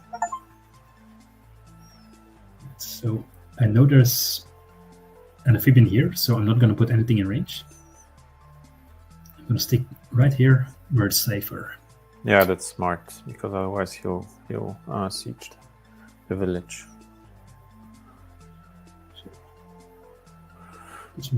Yeah, so sword mates are another unit that I actually did not use ever during my Aquarion games. So there's the first crab. Yeah. I need my monument, let's say here, because I just want more unit capacity. All right. Yes, I can kill that one. Just, again, keeping pressure. Right, I don't have my deep water movements yet. Actually, a bit of a problem. Marine life sharks. Yeah. Yes, yeah, that's one of the changes they made. Mm-hmm. That they removed the deep water movement without getting sharks first. So I can't actually put this amphibian in a good position. Because of that, I might just put him here to get me a bit of vision. Mm-hmm. This one can move back. And now let's see, where do I want to go from here? I want another amphibian here, and maybe another archer or another mermaid. No, I want an archer here and a mermaid here. There we go.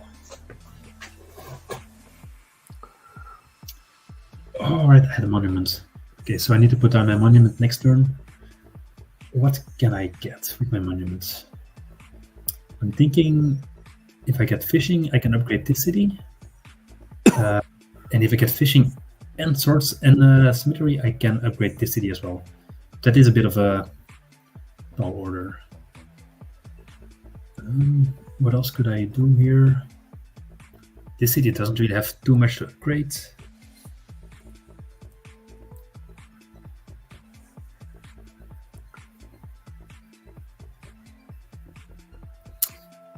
I might also just go shields.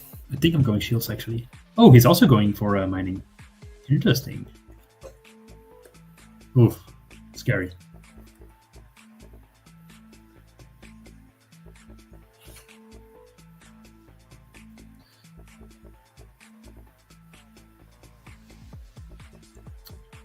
So, but yeah, I'm thinking the crabs are scary, but I do have archers, and archers are in general quite good at killing crabs. If it doesn't stay in crab. All right, archers are good at killing crabs, but archers are not great at killing two crabs. Yep. Which is that looks scary. So still, I am thinking of getting myself a Scott again, getting myself shields, and then maybe we can actually go for the what's it called again, for the cloaks. To get something done on that side. Let's kill this thing first. This one, no, let's just do it old-fashioned way with archers. Let's leave him like that for now. It's fine. This one was here, this one was here. Yeah, I need a unit to stay here. My crab moves forward. This one moves forward. I'm really annoyed by lack of deep water movement because my archer can't move forward at the moment. But like, there's so little deep water here, and I don't want sharks. Sharks feel horrible in Aquarion versus Aquarion matchup. So I think I just need. Is there anything I can do here with my Gate of Power? If I put it here, I will get stars. Yeah, 5 stars back. But I can't really. I don't really have any prospects for a crab here. I don't have any prospects for a crab here either. This one, if I do a border growth might not be the best. I'm not close to getting a second thing. This game, man. It almost feels a waste to put down a Gate of Power just for stars. But, you know what? Screw it. We're gonna try something.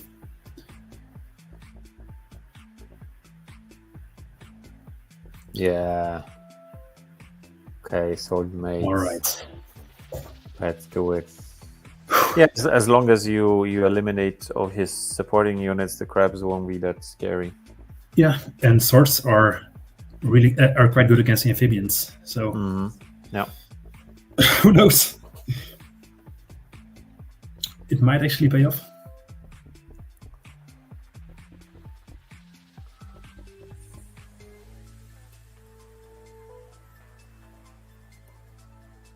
All right. Yeah, that's not a problem. I can bounce an amphibian up to this mountain here. Get some vision, which will be really good for me. He's getting another ruin. Damn it. So I'm also thinking, one of the reasons I got swords is that it means that I can probably get another crab here quite soon. Yeah, nice fort spot. I am thinking of, well, I can't immediately border grow this thing, but if I get both roads and fishing, I can border grow this for another better fort spot here. Although that's quite a tall order again. For this one, I would need forestry to get a good fort spot. On this end it will be difficult. So yeah, again, I don't have too many things I can play with, but I'll just have to try with whatever I do have. Move this one forward. I'm moving this one back as well.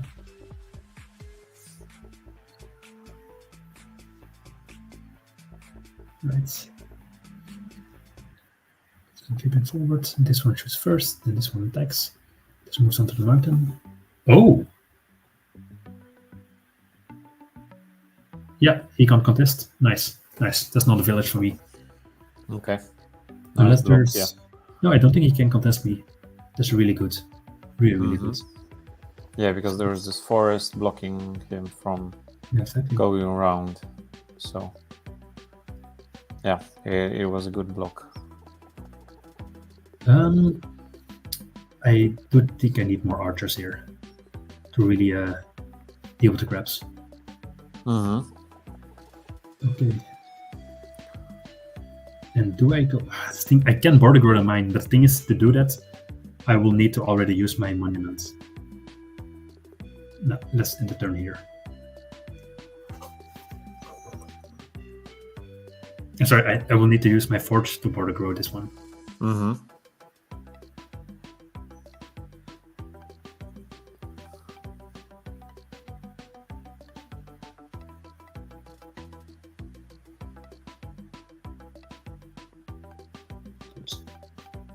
Wee. This amphibian dies. Oh boy. The giant is getting hurt. That's good. It's really good. Another interesting thing about crabs is they have more defense than attack.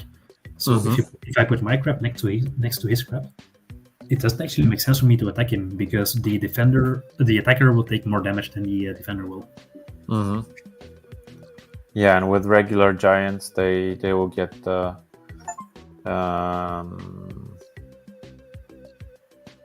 the same damage as the crab. Yeah. So it's like attacking another giant with a defense bonus. So this one here, shoot that. This one here. This one can move here. 1, 2. This one can stay where it is. This one moves here. This one moves here. This one moves here. Okay. 1, 2. Let's make another sword. Do I want some text? Is there anything big I can make right now? 1, 2, 3, 4, 5. I might actually. I'm just going to upgrade this city. Yeah, and another thing that's is specific for Aquarion, when you get the construction tech, you get this feature of fertilize, so you can actually build farms the way with spiritualism you can grow forests, right? That is quite true, yeah. Wait, he has 7 minutes? Damn. Okay, so he's clearly threatening my new city. It means I need to put some effort into stopping him over there. I'm thinking I can't even get the roads monuments. That sucks. So I might actually need to go for the farming and construction, but I don't think I have the funds to do that. He has a lot of units threatening here. Another crab.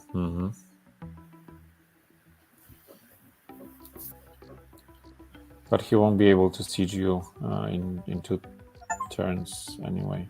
So in this turn. Oh, damn, I thought that killed. Well, actually he will be, because the crab can move too. So no, but if you kill both amphibians, then he won't be able to. But these can...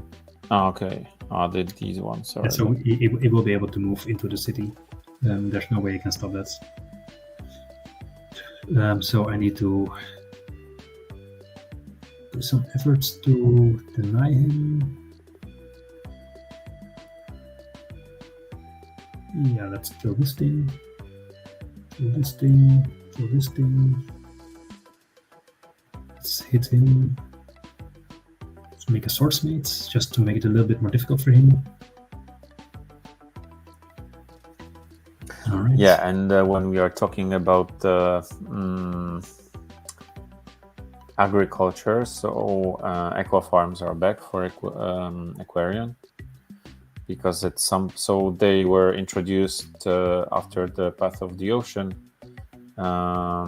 was released, but then Mijuan did not like it and they were removed, and now they are reintroduced, but only for Aquarion.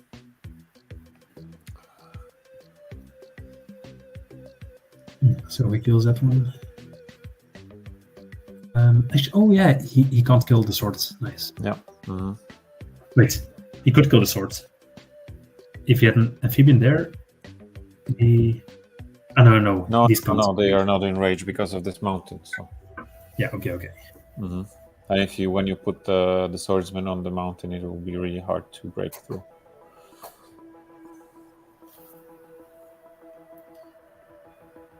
Yeah. So I would say your city is kind of safe at the moment. I mean, there's still the crab, right? Mm-hmm. Maybe I should go for my trident. I mean, I try to not do it, but I'm playing Aquarion here. I know. Like I can confirm that one is during our games was trying out different strategies, and so it's not just trident spam in his case. So. He's getting jellies, really. Oh, okay. Yeah, so here he would deal 12 damage to me, I would deal 8 damage to him. Mm-hmm. That's not the best strategy. So instead, I'm just going to keep shooting. Like this one, and I'm going to move closer, so I'm actually going to threaten his capital. I'm going to attack this one. Hit. This one here, move this one here, shoot it, attack it, nice siege, kill that thing, good.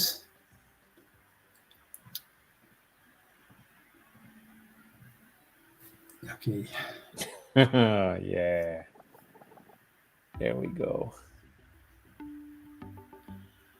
Okay. Siege. Yeah, I'm not sure I can keep that city. He has some threat over there. Oh damn, 21 seconds. I need to decide. I think if you hit the warrior with your swordsman and get another one, you'll be able to keep the city. Yeah, true. Too bad, but that means no traditions just yet. We'll get there. This one was back. Okay. Warrior. Okay, nice. Man, why does he have 9 minutes? Okay, he doesn't have to talk. Have to talk. Yes, but still, yeah. Why does he have 9 minutes? Yeah, I'm always confused with this time. How it's,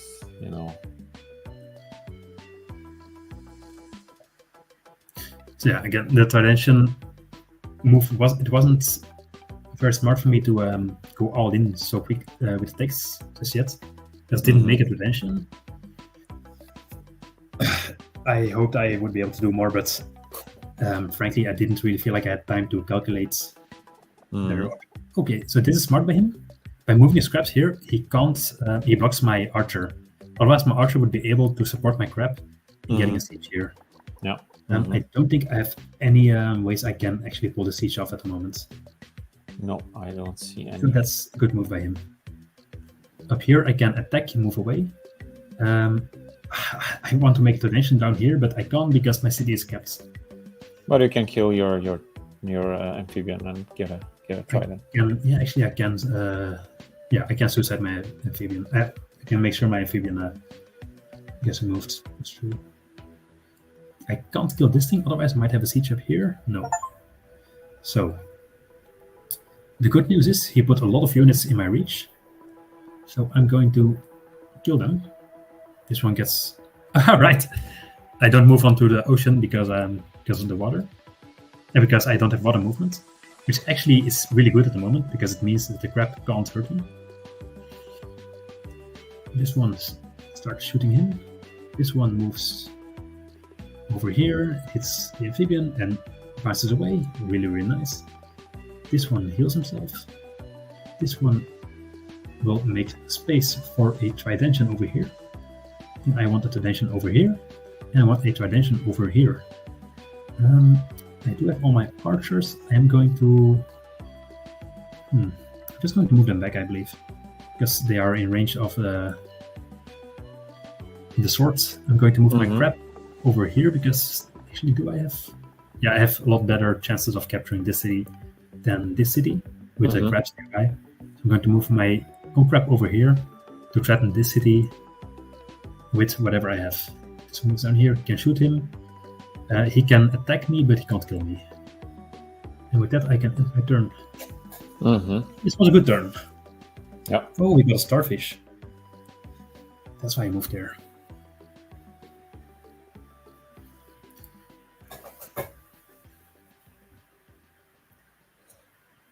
I mean, sure, if he wants to sacrifice his units, go ahead.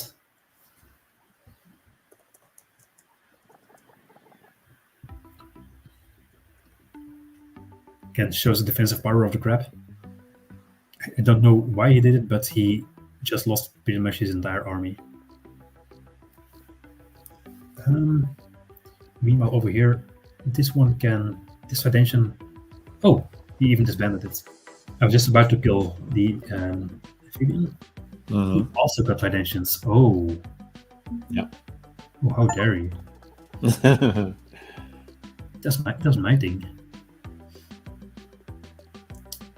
So it will be interesting. Usually it's just one side that gets tridents, and so yeah, and usually it's me, so I'm not really happy about this development. So I don't think he can kill me, no, so I can actually still siege this city. For that I will need to shoot, then move this one forward, attack him. Now my crab can attack this. If I can bounce into the city. Nice. Here I can hit the crab. Move up, hit the crab. Claim some space. Make more traditions. Move up. Kill this but thing. you are ahead of him in trident production, so. Yes, I am. And one more trident because just that's what we do.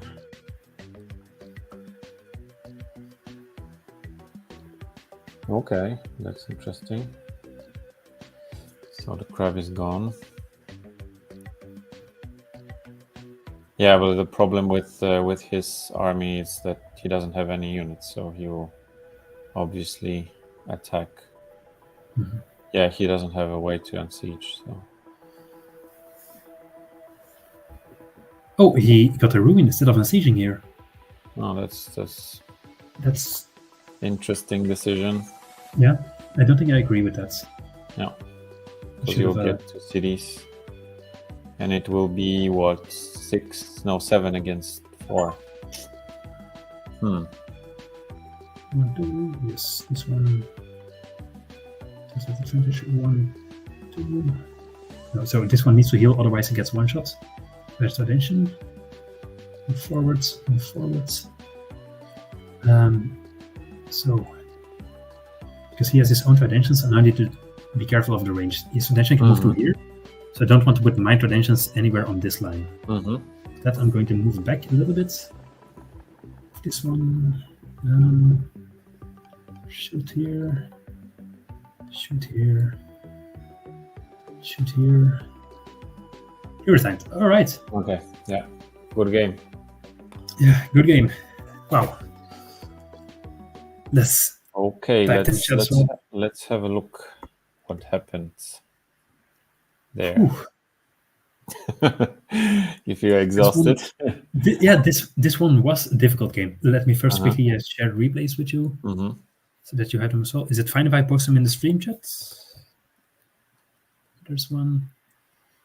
Yeah, the previous one, please. So I can post them in after we finish the stream in the description. Yeah, these are the different ones. Okay, thank you. So let's open it up. So at first, yeah, I got there. So I think that's my biggest mistake here was the direction in which I explored. I should have known that lake edges are not the best way to explore. And then over here, because I still had the chance to actually get to this village first, I believe. But I think I got diverted in the wrong direction. Let's see. Yes, he did have some really nice resources here for with some nice farms, some good fish. That's where he found it first. And I moved in the wrong direction. Yeah. As well at this point, he was branching out. I did have some pressure on his capital, so I forced him to do something, but he got a star ruin. Damn. Got resources, got good economy up. Yeah, at this point it was looking very, very bleak because he essentially, it was 5 cities to 3, and he was cutting off my 2 main cities here, so this point was very bleak. I decided on archery, which really was my saving grace. I don't think he anticipated that I would move around, otherwise he would have probably gotten his amphibians here. Let's see what his vision was. Did he know what was coming to him? Shut fuck off. Oh no, okay, he had no idea at all that I had vision here. Still, it was a bit careless of him because if you look here at what he saw, he had only this one warrior. I could have had enough amphibians in the fog, but again, acceptable mistake. Yeah, I agree that you have to be more careful, especially that it's quite common that Aquarion goes amphibians, so it's it's like playing against Umaji and not being careful. Yeah, but yeah, the archers really surprised him. And again, I have you to thank for the fact that I learned how menacing archers can be against an Aquarion player. So I got really lucky here in the fact that I managed to get the city and get back into the game. He did not go for the unsiege, for the re-siege, which is fine because I had enough units around. Instead, he went for more exploration. That's, I think, the best choice because he at this point was claiming the entire map. Again, even though I just claimed the city, it's 4 against 4, but he has 2 more cities lined up, whereas I don't have any more prospects for the future. I did here indeed get this one siege, which, pity that didn't stick. But that also means that we got an interesting game. So, not that too bad. Another star ruin? Damn. Jesus. This man. That's so lucky. Yeah, so I got star ruin back. I think I deserve that at this point. I got my mining. I mean, this is really the most unorthodox Aquarion game I've ever played, I believe. Archery into mining before I do anything else. And so yeah, here I knew that if I did anything wrong in the top here, he would get a village, so I played it defensively. But we are now looking at 6 against 4. And I think it will be 6 against 4 for the majority of the game. Population cap, right.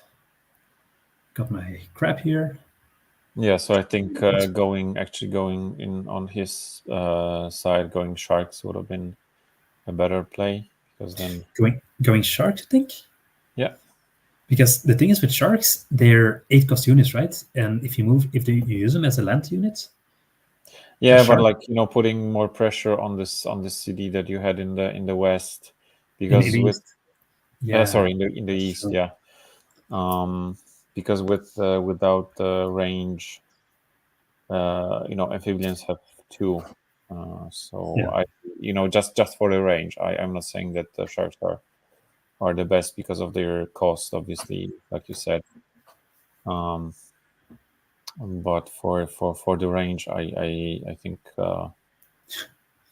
in the east they could have made a difference, because there you don't have any forests, you can't really protect yourself, or maybe going getting more amphibians and going en masse. Yeah, I mean that's the thing, that's massing units does actually work against sharks, because the sharks against amphibians, you need 2 amphibians to kill a shark. You need 1 shark to kill 1 amphibian, but the amphibian player loses 3 stars. The shark player loses 8 stars. So it's extremely cost inefficient to play sharks into amphibians. If you compare that to playing rammers into amphibians, an amphibian that attacks a rammer only has 2 health left. So, and you need 3 amphibians to kill a rammer, I believe. Yeah, I think you need 3 to kill a warrior rammer. So you don't always want to attack into a rammer with your amphibians. But if you see an enemy shark, you always attack it, because the shark is so much more expensive, and the shark has the defensive lineup of a warrior. So really not too difficult to take down. Yeah, so there is a question from John Clippy, who is the man behind the channel right now. So it's me. That's yeah. That's an answer. Right. So do we I think we can go to the questions. So let's sorry. We have to do the last spin before we go to the into questions. Right. Yeah. So let's do that. So the wheel is ready. Let's spin it.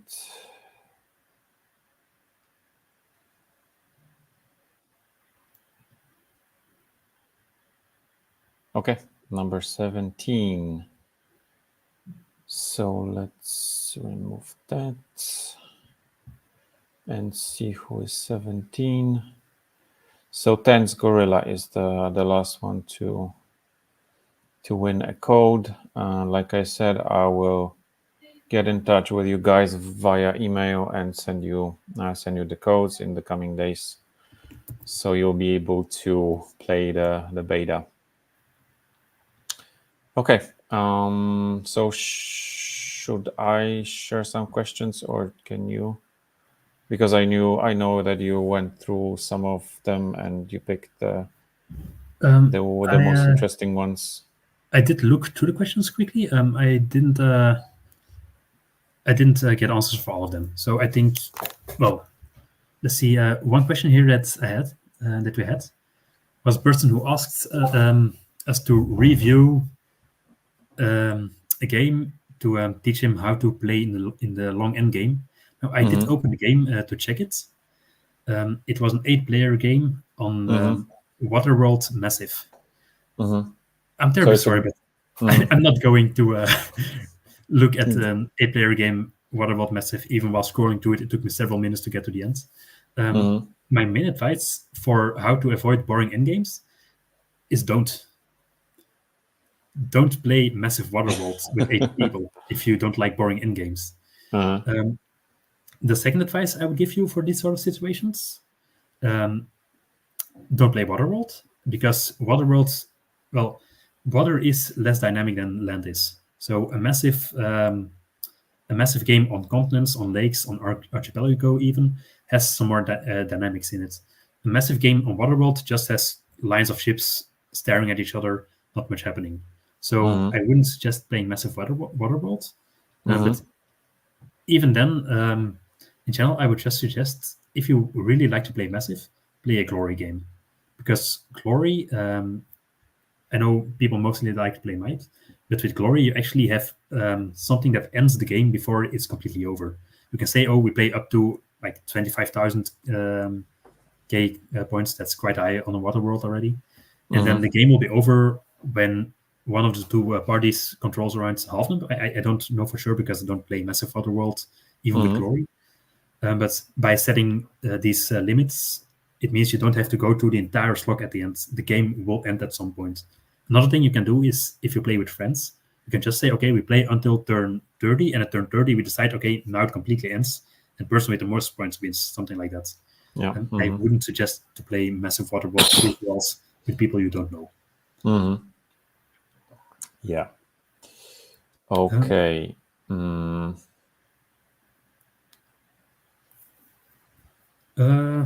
We got some other questions, some more information questions. Like one of the questions here was, what are the little dots that you see under your city on the population bar? That's your unit capacity. I did mention that a few times in the game I was playing, that I couldn't make any new units in one of my cities. And it was because the city was completely full. So I just couldn't. Basically, a city with 3 bars can hold at most 3 units. A city with 5 bars can hold 5 units. A city with 10 bars, you will never get it filled up. Then there were... So there is a simple question, number 2. When opposing tribe captures one of the Aquarion cities, does it auto deflood? No, it doesn't.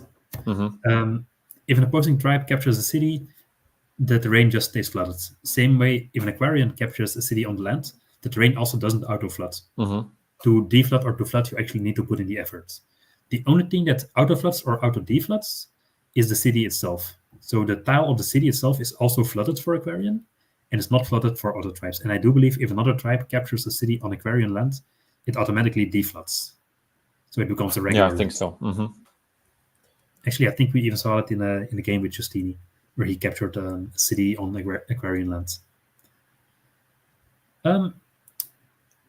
But I think there was actually a few... is there... What's good? So what is a good strategy with Aquarion, since they have new units and everything's completely changed? I think we pretty much saw it already. You want to get your expansion going. You want to get out as fast as possible. That's always been the case with Aquarion, but Aquarion still has one of the best expansions in the game, because amphibians can cross both water and land. So you can spread out, you can conquer the oceans a lot sooner than other people can. You want to start getting cities quickly. Once you do have your cities, then you can start focusing more on economy. And the current Aquarion actually does... Well, they have a decent economy. Their economy was a lot better when Atoll still gave population.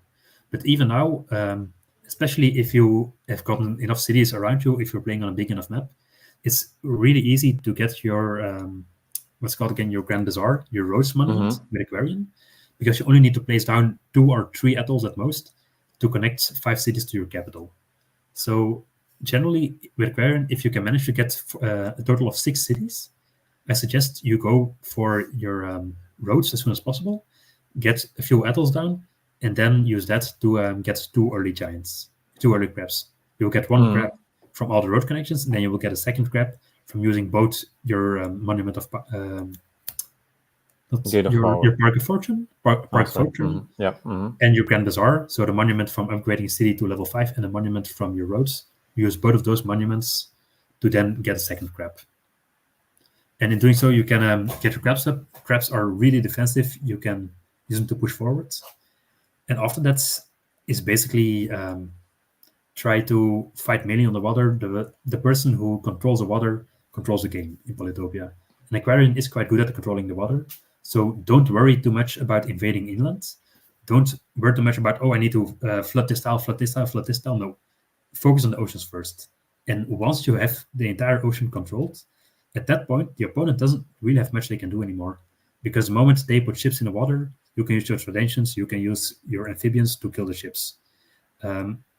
They can't get off of their island. And okay, they can stay on their islands. Let them stay there. It doesn't matter if they are on the islands, because at this point, now you can start building towards invasion.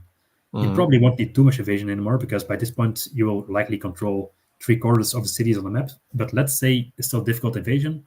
Now is the point where you gather a few crabs, where you start taking for buffers, because you already control the waters.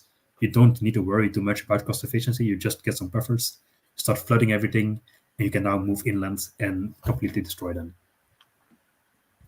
That would be my main main advice on how to play Aquarion at the moment. They are a really good tribe, but you want to make sure that you keep the water, keep the fight to the water or to the edges of the water, because Aquarion is really at their best at the edge of the water. Open ocean is fine, but like right on the shorelines, that's where they really, really excel. I'm checking some of the games that were sent. See the map sizes. Yeah, so there's this one Polyseum game we can actually, I think, review. It's this person that won one of the codes, so DHD. So I'll share my screen so we can can go through this game.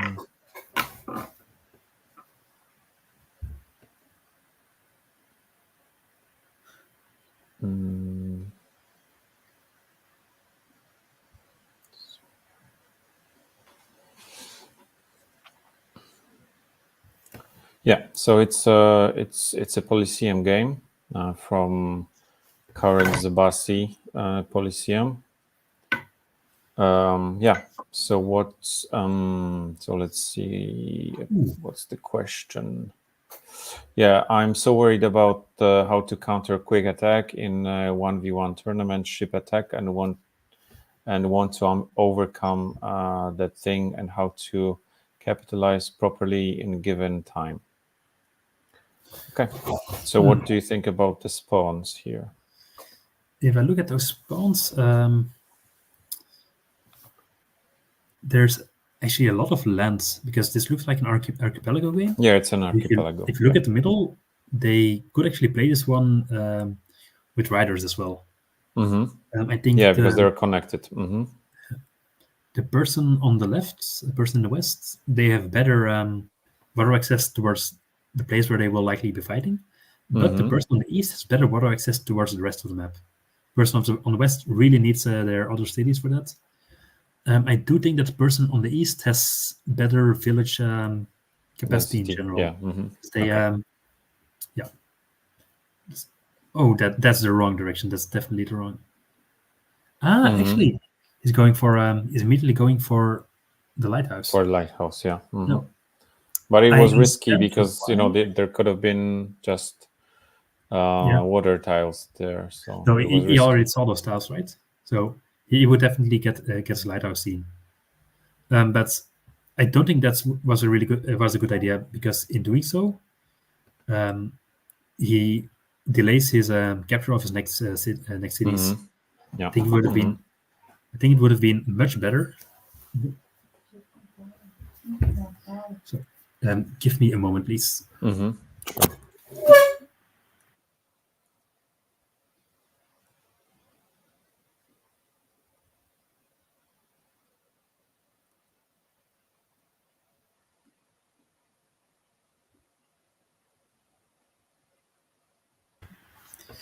All right, sorry, I'm back. Yeah, so let's continue. So wow, the person in the east actually got the middle city. So yeah, that's why I think the person in the west shouldn't have gone to the ruin. They lost their chance to get the middle city, and they are so much slower now in getting there because they spent time not exploring. They do have a decent economy, but I don't think that's worth it. And yeah, right here with the land bridge, it's difficult to contest the city now because the land bridge is only 1 white. So I don't actually think purple will be able to come back from this. From the looks of it, it's 4 cities against 2. So it's really just the fact that purple didn't put any emphasis on exploring here early on. Purple went for economy rather than exploration, but you need to exploration. You need to claim the villages to be able to use them to then you need to use the villages to be able what was I saying? Yeah, you need the villages to be able to build up an economy. And also here a mistake that they put the so I understand that they wanted to make more space for more scouts, but they were attacked, so the scout will die soon. Wait, what do you mean they attacked? I can't see the hit points. It's a little bit low quality for that. Yeah, you can. Oh, actually, he's coming back there. But he can still counter that. Yeah. So now the giant as well, and now orange has a huge economical advantage. So yeah, we did already say that orange had better exploration prospects. Actually, it's 2 giants already, so yeah, there's not much they can do now. Orange also has a lot of monuments. Orange has a lot of stars from their ports. They're about to get a third giant in the capital. So even though it's purple was gonna be behind from their spawn already, I think the fact that they didn't go for the central city, didn't get a strong water presence, is really what did them in. Yeah, and they have nothing to fight back against those giants. So yeah, I will say that orange did quite well with their economy. I didn't focus on it too much on how exactly they got here, but they have a lot of units, they have a lot of exploration, they have good stars per turn, especially for a water map. So orange did quite well in this game. Yeah, it was like like an avalanche. Yeah, so and orange finishes it up by also getting the lighthouse. Yeah, slightly poetic. So what would you say? Well, what kind of advice would you give our viewer? To not go for the lighthouse at the start. That's really the most important one. Going for the lighthouse gave him 1 extra SPT, so 1 extra star per turn. Because he could get his city upgrade a little bit sooner, but it lost him 2 turns of movement on his first warrior. It meant he didn't get the central city, which then lost him some stars per turn. He could also have gotten his stars per turn with fishing. He would have to go get fishing anyway, because he was on Archipelago map. So I really think that's the main takeaway here. Don't focus on things that are not important at the moment. Don't make units when you should be focusing on economy. Don't explore in the wrong directions. Don't fight at moments when you can't achieve anything by fighting. Look at what the game presents you. Look at what you can do with it, and don't waste any resources, any time doing things that don't really contribute towards your goal, to winning the game. Okay, let's see one more. How big is this one? I don't think we actually got any replays from the recent Aquarion. I see a few. No, it's so the submitted games could have been any tribe, so it would you wouldn't have to be Aquarion. Yeah, so I have a Cymenti barter game. All so right. let's watch this one, and the question is, so I like to know if there was anything better I could have done. All right, let's check it out. Yeah. So our viewer is Cymenti. So let's oh boy, they start right next to each other. So yeah, moving back is definitely the right choice. He goes. I don't think it was a good idea to go aggressive there, because by attacking here, if you could pause it real quick. Yep. So should I go back or? Yeah, go back a little bit. So right here, yeah. So he has his warrior, but he moves his warrior forward and he attacks with it. And the reason that's not a good idea is that his warrior will go forward, will damage someone else. But Barter has 2 warriors already. So his warrior will damage 1 warrior and then just get killed on the counter. So he doesn't really achieve anything by going forward and attacking here. A much better option here would have been to go southeast and east. So to move to the forest to try to find a new village. Because by attacking here, I mean, the spawn is quite unfortunate, I have to say. But by the way he moved and the way he attacked, he basically gave his warrior away for free. And now he doesn't, and that means he didn't have any more units left to protect his hexapods and stuff like that. So yeah, don't just send your units in to die. Send them somewhere with a purpose. He also didn't really, he didn't really gain much by doing it because he already got his stars from the border from meeting him. So moving forwards, yeah, that's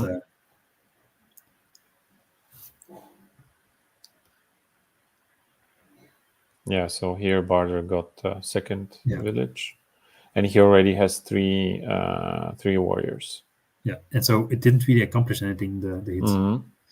Now he moves away, he moves to the south, so I think here he's thinking that he wants to rush the capital and immediately go for a kill.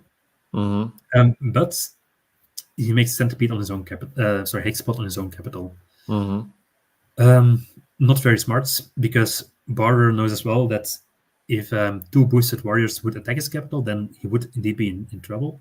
So even if there was not a hexapod on that city, Barter still would have to go to the central city just to hit whatever was there, to make sure that he couldn't immediately lose his capital. So yeah, the centipede here, the hexapod here, I think that it's very risky. Yeah. Yeah. There you go. Yeah. That means he doesn't get any stars right now. He gets a new warrior, but I mean, does it really matter? Right. So yeah, Barter gets control. Barter now is exploring the map, while Simenti is still trying to get a fight on. And I mean, he is putting on pressure. That's true, and he does actually have a veteran now. Ooh, with a veteran.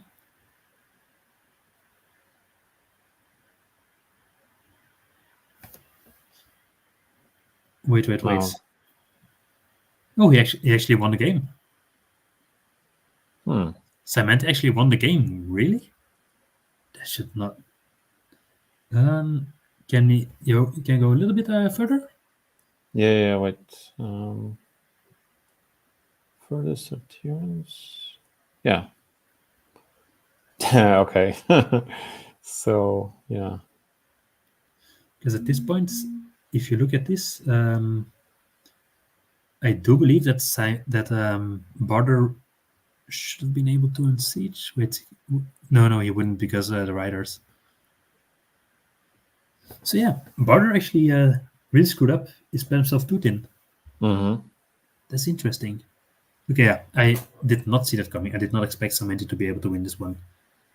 But yeah, well, I thought our viewer, was the losing side, and yeah. But anyways, I think your advice were still valid, because with a better player, Simenti would definitely lose, because it was very, very close. Like, his existence was hanging on a very very thin thread.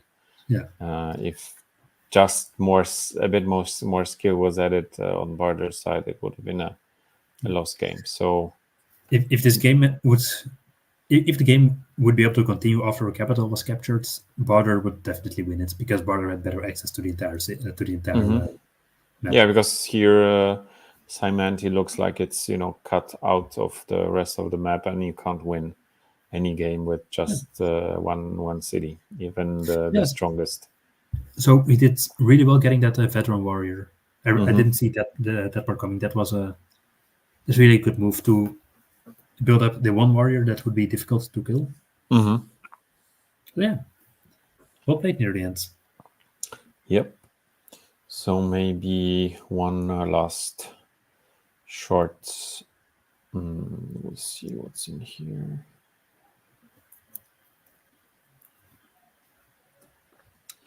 Okay, so here we have some. Yeah, but it's a big map, I think. No, it's 256. Okay, so this one will be the last. And the question here is, yeah, maybe just optimizations I could have made to my gameplay. So, and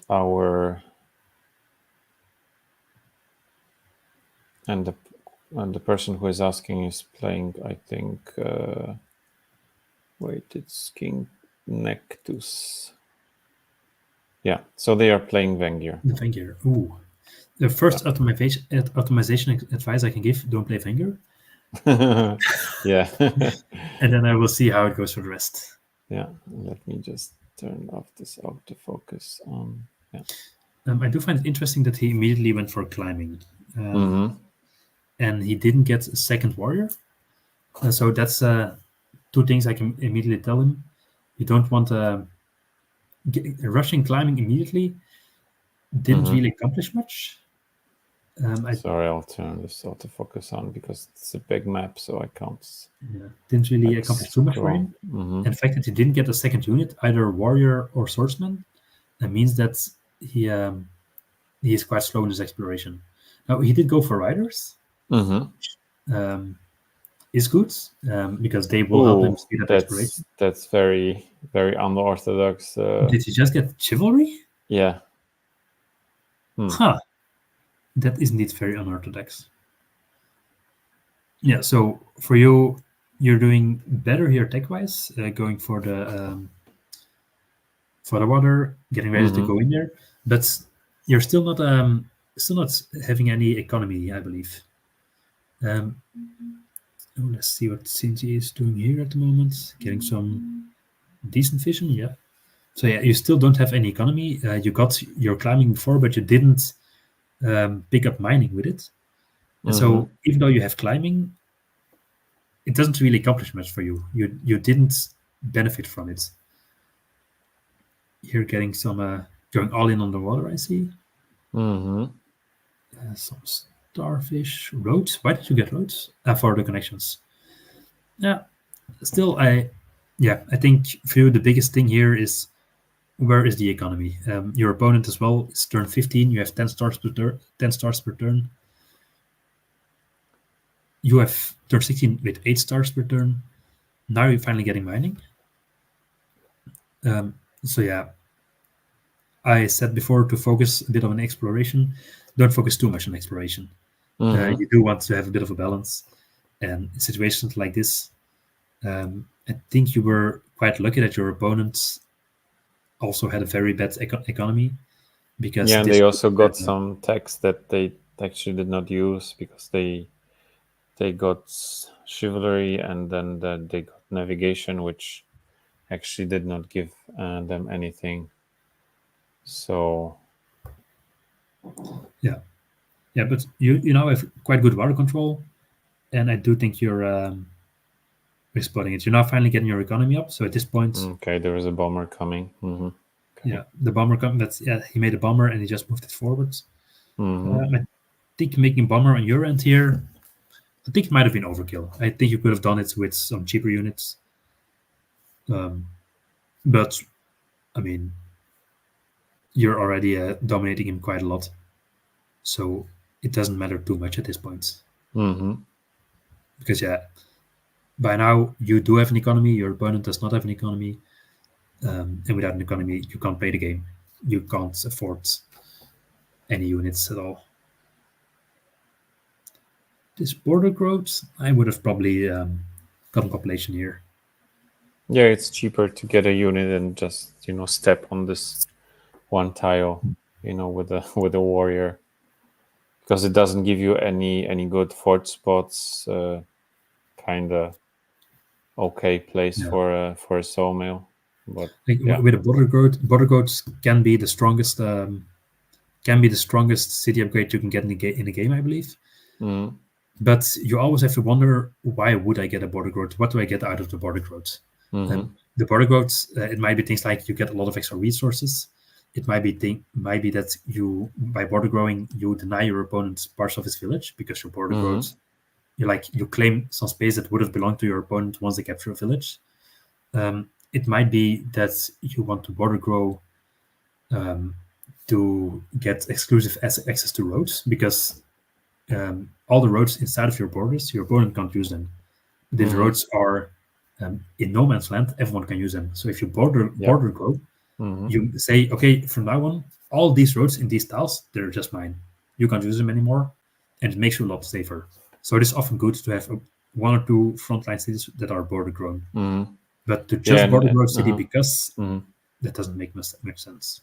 Yeah, and here, and a good advice: don't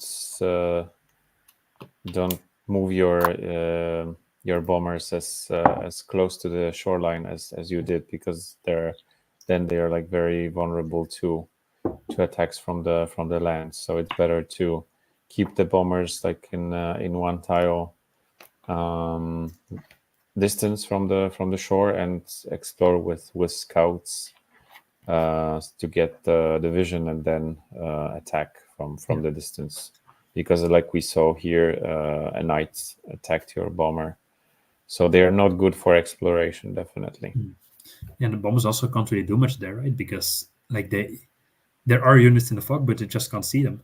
So without vision, you can't do much with the bombers. Or there aren't actually any units in the fog. Oh well. So yeah, if there were units in the fog, you wouldn't be able to do anything with them.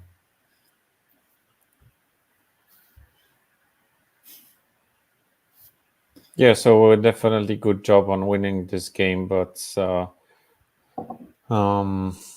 I would advise like a slower, building your economy, and picking the best decks, like gradually, because here your opponent was much weaker. They made some really, really strange economic choices, and that's why you were able to overwhelm them. But with a better player, it would be more difficult, because Wenger is weak in general. So yeah.